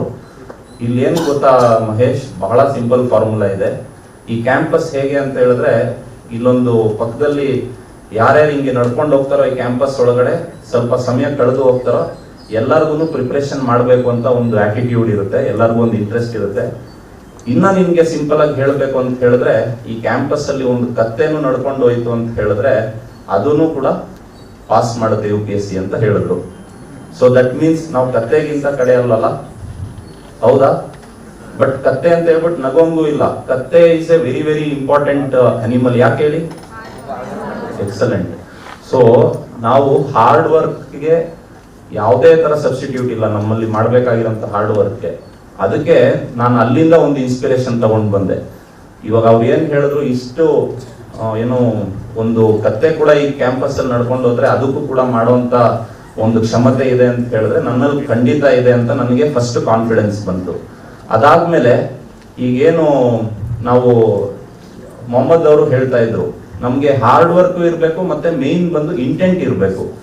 V should have hard work with intent. So hard work ಮತ್ತೆ ಇಂಟೆಂಟ್ ಇದ್ರೆ ಖಂಡಿತವಾಗ್ಲೂ ನಮ್ಗೆ ಗಾಡ್ಸ್ ಗ್ರೇಸ್ ಇರುತ್ತೆ. ಸೊ ಸುಮಾರು ಜನ ಏನ್ ಅನ್ಕೊಳ್ತೀವಿ ಅಂತ ಹೇಳಿದ್ರೆ, ನಾವು ಹಾರ್ಡ್ ವರ್ಕ್ ಮಾಡಿದ್ರೆ ಸಾಕು ಅಥವಾ ಇಂಟೆಂಟ್ ಮಾಡಿದ್ರೆ ಸಾಕು, ನಾನು ಏನೋ ಒಂದು ಹೋಗಿ ದೇವ್ರ ಹತ್ರ ಹೋಗಿ ಬೇಡ್ಕೊಂಡ್ರೆ ಸಾಕು, ನಾನು ಕ್ಲಿಯರ್ ಮಾಡ್ಬೋದು ಅಂತ. ಆ ಥರ ಅಲ್ಲ. ಸೊ ಹಾಗಾಗಿ we should have hard work, we should have intent, automatically you will have God's grace. ಅವಾಗ ನಿಮಗೆ ಸಕ್ಸಸ್ ಸಿಗುತ್ತೆ. ಸೊ ಸುಮಾರು ಸಲ ನಮ್ಗೆ ಅನ್ಸ್ಬೋದು ಜೀವನದಲ್ಲಿ, ನನಗೆ ಯಾಕಾಗುತ್ತೆ ಈ ತರ ಒಂದು ಸಮಸ್ಯೆ ಅಂತ ಹೇಳ್ಬಿಟ್ಟು. ಅದೇ ಸಕ್ಸಸ್ ಆದ್ರೆ ನಾವು ಯೋಚನೆ ಮಾಡೋದಿಲ್ಲ, ನನಗೆ ಯಾಕೆ ಸಕ್ಸಸ್ ಆಗುತ್ತೆ ಅಂತ. ಸೊ ಹಾಗಾಗಿ ಸಕ್ಸಸ್ಗೆ ಯಾವುದೇ ತರದ ಸಬ್ಸ್ಟಿಟ್ಯೂಟ್ ಇಲ್ಲ, ಅದಕ್ಕೆ ಹಾರ್ಡ್ ವರ್ಕ್ ಒಂದೇನೆ ಮೂಲ. ಈ ಒಂದು ಏನು ಸಣ್ಣ ಒಂದು ಎಕ್ಸಾಂಪಲ್ ನಾನು ತಮಗೆ ಹೇಳಲಿಕ್ಕೆ ಇಷ್ಟಪಟ್ಟೆ. ಮತ್ತೆ ಇನ್ನ ಒಂದು ಇಂಪಾರ್ಟೆಂಟ್ ಆಸ್ಪೆಕ್ಟ್, ನಿಮ್ಮ ಒಂದು ಏಜ್ ಅಲ್ಲಿ ನಿಮ್ಮ ಒಂದು ಏನು ಸುತ್ತಮುತ್ತ ಇರೋಂಥ ಎನ್ವೈರನ್ಮೆಂಟ್ ನೋಡಿದ್ರೆ ಈಗಿನ ಒಂದು ಪರಿಸ್ಥಿತಿಯಲ್ಲಿ ಸಾಕಷ್ಟು ಡಿಸ್ಟ್ರಾಕ್ಷನ್ ಇರುತ್ತೆ, ಹೌದಾ?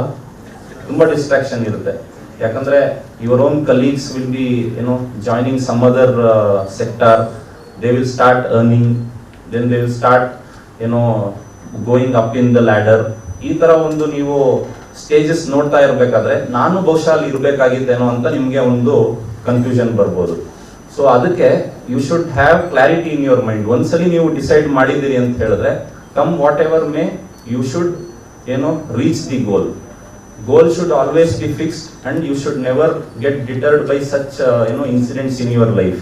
ಇವಾಗ ಅವ್ರು ಏನೇ ಮಾಡಲಿ, ಸಾಕಷ್ಟು ಆಕ್ಟಿವಿಟೀಸ್ ಅಲ್ಲಿ ನಿಮಗೆ ಡಿಸ್ಟ್ರಾಕ್ಷನ್ ಆದರೂ ಕೂಡ you should stick to what you have plan for until you reach that goal. You should never return. So ಇದ್ರದ್ದು ಒಂದು ಚಿಕ್ಕ ಒಂದು ಆರ್ಟಿಕಲ್ ಬಗ್ಗೆ ನಾನು ನಿಮಗೆ ಹೇಳಲಿಕ್ಕೆ ಇಷ್ಟಪಡ್ತೀನಿ. ಈ ಕಂಟೆಕ್ಸ್ಟ್ ನಾನು ಯಾವ ರೀತಿ ಇಂಟರ್ಪ್ರಿಟ್ ಮಾಡಿದೆ ಅದನ್ನ ನಿಮ್ಗೆ ಹೇಳಕ್ ಇಷ್ಟಪಡ್ತೀನಿ. ಒಂದು ಆರ್ಟಿಕಲ್ ಅಲ್ಲಿ ಏನಿತ್ತು ಅಂದ್ರೆ, ಒಬ್ರು ನಮ್ಮ ಚೀಫ್ ಎಲೆಕ್ಷನ್ ಕಮಿಷನರ್ ಆಗಿ TN ಶೇಷನ್ ಅಂತ ಇದ್ರು, IAS ಆಫೀಸರ್. ಸೊ ಅವರು ಒಂದು ಇದೇ ರೀತಿ ಟೂರಲ್ಲಿ ಹೋಗ್ಬೇಕಾದ್ರೆ ಅವರು ಅವರ ಒಂದು ಫ್ಯಾಮಿಲಿ ಒಂದು ವಿಲೇಜ್ ಕಂಟ್ರಿ ಸೈಡ್ ಪಾಸ್ ಆಗ್ತಾ ಇರ್ತಾರೆ. ಸೊ ಅಲ್ಲಿ ಪಾಸ್ ಆಗ್ಬೇಕಾದ್ರೆ they see A beautiful mango orchard, ಒಳ್ಳೆ ಒಂದು ಮಾವಿನ ತೋಪ್ನ ಅವ್ರು ನೋಡ್ತಾರೆ. ಅಲ್ಲಿ ಸಾಕಷ್ಟು ಈ ಏವಿ ಫೌನ ಪಕ್ಷಿಗಳ ಒಂದು ಕಲರವನ್ನು ಅವ್ರು ನೋಡ್ತಾರೆ. ಸಾಕಷ್ಟು ಪಕ್ಷಿಗಳ ವೆರೈಟಿ ಇರುತ್ತೆ. ಅದರಲ್ಲಿ ಅವ್ರಿಗೆ ಒಂದು ಅಟ್ರಾಕ್ಟ್ ಮಾಡೋದು ಗುಬ್ಬಚ್ಚಿ. ಸೊ ಗುಬ್ಬಚ್ಚಿದು ಗೂಡನ್ನ ಅವರು ನೋಡ್ಬಿಟ್ಟು ಅವರ ಒಂದು ಮನೆಯವರು, ನನಗೆ ಒಂದು 2 ಗುಬ್ಬಚ್ಚಿ ಗೂಡ್ ನನಗೆ ಬೇಕು ಅಂತ ಕೇಳ್ತಾರೆ. ಸೊ ಅಲ್ಲಿ ಪಕ್ಕದಲ್ಲಿರುವಂತ ಒಬ್ಬ ಸ್ಟಾಫ್ ಇರ್ತಾರೆ, ಅವರು ದನ ಮೇಯಿಸುವಂತ ಒಬ್ಬ ಹುಡುಗನ್ನ ಕರೆದ್ಬಿಟ್ಟು, ಬಾರಪ್ಪ ಇಲ್ಲಿ ಆ ಒಂದು ಗುಬ್ಬಚ್ಚಿ ಗೂಡ್ ಬೇಕಂತೆ, 2 ಕೊಡು ಅಂತ. ಅದಕ್ಕೆ 10 ರೂಪಾಯಿ ಕೊಡ್ತೀವಿ ಒಂದು ಗೂಡ್ಗೆ ಅಂತ ಅವ್ರು ಹೇಳ್ತಾರೆ. ಅವನು ಹೇಳ್ತಾನೆ, ಇಲ್ಲ ನಾನು ಹೋಗೋದಿಲ್ಲ, ಹತ್ತೋದಿಲ್ಲ ಮರ ಅಂತ. ಅದಕ್ಕೆ ಅವರು ಪುನಃ ಹೇಳ್ತಾರೆ, ಇಲ್ಲ ನಿನ್ಗೆ 50 ರೂಪಾಯಿ ಕೊಡ್ತೀನಪ್ಪ, ನೀನ್ ಹತ್ತು ಅಂತ. ಆಮೇಲೆ ಅವನು ಕೊನೆಗೆ ಹೇಳ್ತಾನೆ, ನೀವು ಎಷ್ಟೇ ಕೊಟ್ಟರು ನಾನು ಆ ಮರನೂ ಹತ್ತೋದಿಲ್ಲ, ಆ ಗೂಡು ಕೂಡ ನಿಮ್ಗೆ ಕೊಡೋದಿಲ್ಲ ನಾನು ಅಂತ. ಯಾಕೆ ಅಂತ ಕೇಳಿದಾಗ ಈ ಸೇಸ್, ಸರ್ ನೀವೇನೋ ಗೂಡು ಬೇಕು ಅಂತ ಬಂದಿದ್ದೀರಿ, ನಾನು ಅದನ್ನೇನು ತಗೊಂಡು ಕೊಟ್ಬಿಡ್ತೀನಿ, ಅದರಲ್ಲಿ ಗುಬ್ಬಚ್ಚಿದು ಮರಿಗಳಿದ್ದಾವೆ. ಸೊ ನಾಳೆ ದಿವಸ ಅಥವಾ ಸಂಜೆಗೆ ಆ ಅಮ್ಮ ಆ ಮರಿಗಳಿಗೋಸ್ಕರ ಊಟ ಏನು ಬೇಕೋ ಅದನ್ನು ತಗೊಂಡು ಬರಬೇಕಾದ್ರೆ ಆ ಮರಿಗಳಲ್ಲಿ ಇರೋದಿಲ್ಲ.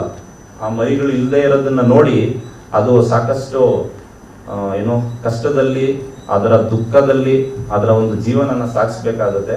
ಹಾಗಾಗಿ ಅದನ್ನ ನನ್ನ ಕೈಯಲ್ಲಿ ನೋಡೋದಕ್ಕಾಗೋದಿಲ್ಲ ಸರ್ ಅಂತ ಈ ಸೇಸ್. ಸೊ ಆ ಒಂದು ಮೂಮೆಂಟ್ ಅಲ್ಲಿ ಇವನ್ ಏನೋ ಚೀಫ್ ಎಲೆಕ್ಷನ್ ಕಮಿಷನರ್ ಕೂಡ he was stunned with the ಏನೋ ಕಮಿಟ್ಮೆಂಟ್ ಆಫ್ ದಟ್ ಶೆಪರ್ಡ್. ಒಬ್ಬ ದನ ಮೇಯಿಸೋನ್ಗೆ ಎಷ್ಟು ಒಂದು ಕ್ಲಾರಿಟಿ ಆಫ್ ಥಾಟ್ ಇತ್ತು, ಎಷ್ಟು ಅವನಿಗೆ ಏನೋ ಸರ್ವಿಸ್ ಅನ್ನೋ ಒಂದು ಆಟಿಟ್ಯೂಡ್ ಇತ್ತು ಅನ್ನೋದು ಅವ್ರಿಗಲ್ಲಿ ಗೊತ್ತಾಯ್ತು. ಸೊ ಹಾಗಾಗಿ he gave up and he lived in guilt for at least 1 or 2 weeks. ಆ ಥರ ಒಂದು ಗಿಲ್ಟ್ ಅಲ್ಲಿ ಇದ್ದು ಇದೊಂದು ಬರೀತಾರೆ. ಇದನ್ನ ಯಾಕೆ ನಿಮ್ಗೆ ಹೇಳಿದೆ ಅಂತ ಹೇಳಿದ್ರೆ, ಆ ಒಂದು ಕ್ಷಣದಲ್ಲಿ ಆ 10 ರೂಪಾಯಿಂದ 50 ರೂಪಾಯಿ ಇತ್ತು, ಅವನು ಬೇಕಂದ್ರೆ 100 ರೂಪಾಯಿ ಕೇಳಿದ್ರು ಅವತ್ತು ಅವ್ರು ಕೊಡುವಂತ ಒಂದು ಶಕ್ತಿ ಅವ್ರಿಗಿತ್ತು, ಅವನಿಗೂ ಕೂಡ ಅವಕಾಶ ಇತ್ತು. ಆದ್ರೆ ಆ ಒಂದು ಹಾದಿನ ಅವನು ಹಿಡಿಲಿಲ್ಲ. Taking 100 rupees and going and spending it for the next 1 month is quite an easy job. But what he wanted to do, what he wanted to express was something which is unique. So ಹಾಗಾಗಿ ನೀವು ಕೂಡ ನಿಮ್ಮ ಯೋಚನೆಗಳಲ್ಲಿ, ನಿಮ್ಮ ವಿಚಾರಗಳಲ್ಲಿ ನಿಮ್ಮ uniqueness ಇರಬೇಕು. ಆಗ ಅಷ್ಟೇ ನೀವು ಮಾಡುವಂತ ಹಾರ್ಡ್ ವರ್ಕ್ ಅನ್ನ ಸ್ಮಾರ್ಟ್ ವರ್ಕ್ ಆಗಿ ಮೊಹಮ್ಮದ್ ಅವ್ರು ಹೇಳಿದಾಗೆ ಕನ್ವರ್ಟ್ ಮಾಡ್ಬೋದು. ಹಾಗಾಗಿ your commitment, your perseverance, your hard work has no substitute to reach success. So ಈ ತರ ಒಂದು ವಿಚಾರಗಳನ್ನ ನೀವು ಕಲೀರಿ. ಯಾಕೆಂತ ಹೇಳಿದ್ರೆ ನಾವು ಸಾಕಷ್ಟು ಸೆಷನ್ಸ್ನ ನೀವು ಅಟೆಂಡ್ ಮಾಡಿರ್ತೀರಿ. ನಮಗೆ ಫಸ್ಟ್ ಟ್ರೈನಿಂಗ್ ಜಾಯ್ನ್ ಆದಾಗ ದೇರ್ ವಾಸ್ ಎ ಸೆಷನ್, ಈ ತರ ಹೇಗೆ ಆಫೀಸರ್ ಲೈಕ್ ಕ್ವಾಲಿಟೀಸ್ ಏನು ಇರಬೇಕು ಅನ್ನೋದು ಒಂದು ಫಸ್ಟ್ ಸೆಷನ್ ಇರುತ್ತೆ. ಅದರಲ್ಲಿ for any civil servant they use to mention 3 things. We should have knowledge, skill and attitude. ಏನ್ ಹೇಳಿ? Knowledge, skill, attitude. ನಿಮ್ಗೆಲ್ಲ ನಾಲೆಜ್ ಇದೆ, you all have got plenty of skills also. ಇವತ್ತಿನ ದಿವಸ ಮಕ್ಕಳನ್ನ ನೋಡ್ತಾ ಇದ್ರೆ ಅವ್ರಿಗೆ ಸಾಕಷ್ಟು ಸ್ಕಿಲ್ಸ್ ಬೇರೆ ಬೇರೆ ಒಂದು ಗ್ರೇಡ್ಸ್ ಅಲ್ಲೇನೆ ಅವ್ರಿಗೆ ಬರ್ತಾ ಇದೆ. So you need to just change your attitude to have a service mindset. So ಅದನ್ನೇ that is what we all get trained in different academies. So ಈ ತರ ಒಂದು ಆಟ್ರಿಬ್ಯೂಟ್ಸ್ ಅನ್ನ ನೀವು ಕೂಡ ಕಲಿತೀರಿ ಅಂತ ನಾನು ಭಾವಿಸಿದ್ದೇನೆ. ಹಾಗೂ ಈ ಒಂದು 50 ದಿವಸದ ಒಂದು ಏನು ತರಬೇತಿ ಇದೆ ಅದು ನಿಮಗೆಲ್ಲ ನಿಮ್ಮ ಪ್ರಿಪರೇಷನ್ ಮಾಡುವಂತ ಹಂತಗಳಲ್ಲಿ that will be A guiding factor. ಸಾಕಷ್ಟು ಜನ ಅವರ ಒಂದು ಎಕ್ಸ್ಪೀರಿಯನ್ಸಸ್, ಅವರ ಒಂದು ವಿಸ್ಡಮ್ನ ನಿಮ್ಮ ಜೊತೆ ಶೇರ್ ಮಾಡ್ಕೊಂಡಿರ್ತಾರೆ. That will definitely come and wake you up when you are down. ಈ ತರ ಯಾವುದೇ ಒಂದು ಇದು ಸಂಸ್ಥೆಗಳು ಇದನ್ನ ನಡೆಸ್ತಾ ಇದ್ದಾರೆ, ಅವರೆಲ್ಲರಿಗೂ ನಾನು ವಿಶೇಷವಾದ ಅಭಿನಂದನೆಗಳನ್ನ ಸಲ್ಲಿಸ್ತೀನಿ. ಅದರಲ್ಲೂ ಕೂಡ ಕರ್ನಾಟಕ ಸ್ಟೇಟ್ ಓಪನ್ ಯೂನಿವರ್ಸಿಟಿ ಈ ಒಂದು ಇನಿಷಿಯೇಟಿವ್ ನ ತಗೊಂಡಿದ್ದಾರೆ. ಅವರು ಇನ್ನ ಹೆಚ್ಚಿನ ಒಂದು ಈ ಕಾರ್ಯಕ್ರಮಗಳನ್ನ ಮಾಡಲಿ, ನಮ್ಮಲ್ಲಿ ಇರುವಂತ ಸಿವಿಲ್ ಸರ್ವಿಸ್ ಆಸ್ಪಿರೆಂಟ್ಸ್ ರೇಷಿಯೋನ ಇನ್ನೂ ಜಾಸ್ತಿ ಮಾಡಲಿ, ಇನ್ನೂ ಹೆಚ್ಚಿನ ಸಂಖ್ಯೆಯಲ್ಲಿ ನಮ್ಮ ಆಸ್ಪಿರೆಂಟ್ಸ್ ನಮ್ಮ ಜೊತೆಯಲ್ಲಿ ಕೆಲಸ ಮಾಡಿ, ನಮ್ಮ ಕಲೀಗ್ಸ್ ಆಗಿ ಕೆಲಸ ಮಾಡಲಿ ಅಂತ ನಾನು ಹಾರೈಸ್ತೀನಿ. ಅವ್ರು ಹೇಳಿದಾಗೆ ಇನ್ನ ಒಂದು 5-6 ವರ್ಷ, 2-3 ವರ್ಷದೊಳಗಡೆ ಅಥವಾ ನೆಕ್ಸ್ಟ್ ಇಯರ್ ಅಲ್ಲದೇನೆ ಇನ್ನೂ ಯಾರೋ ಇದರಲ್ಲಿರೋಂಥ ಒಂದು 2-3 ಆಸ್ಪಿರೆಂಟ್ಸ್ ನಮ್ಮ ಜಾಗನ ಅಲಂಕರಿಸಿ ನೀವೇ ಅವ್ರಿಗೆ ಒಂದು ಮೋಟಿವೇಶನ್ ಒಂದು ಸ್ಪೀಚ್ ಅನ್ನ ಕೊಡಬೇಕು ಅಂತ ನಾನು ಹಾರೈಸ್ತಾ ನನ್ನ ಮಾತನ್ನ ಮುಗಿಸ್ತೀನಿ. ನಮಸ್ಕಾರ. ಮ್ಯೂಸಿಕ್ ಪ್ಲೇ ಮಾಡೋದಾ?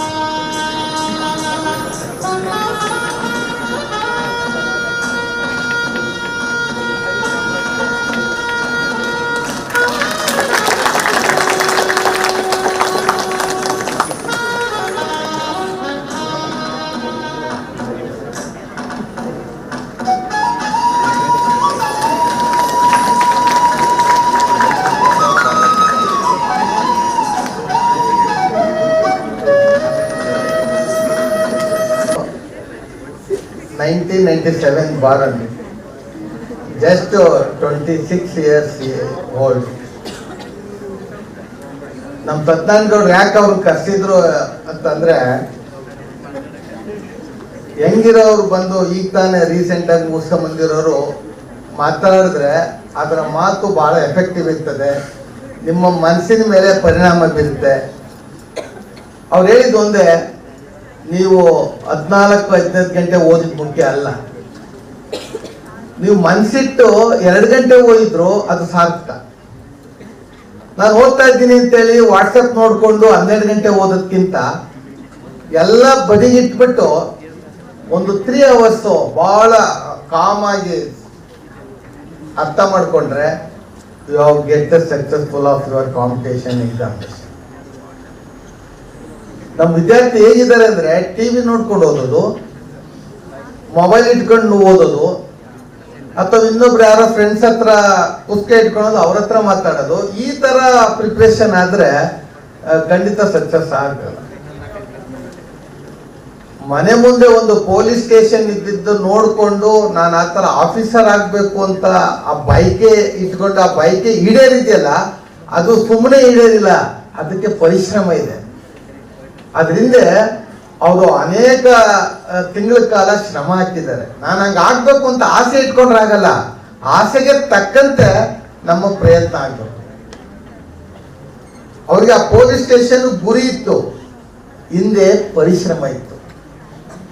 ನಾನು ಆ ಪೊಲೀಸ್ ಆಫೀಸ್, ಈಗ ಎಷ್ಟೋ ಜನ ನಮ್ಮಂತ ನಿಮ್ಮಂತವ್ರಿಗೆ ಎಲ್ಲರೂ ಒಬ್ರು ಆದರ್ಶ ಇದ್ದೇ ಇರ್ತಾರೆ.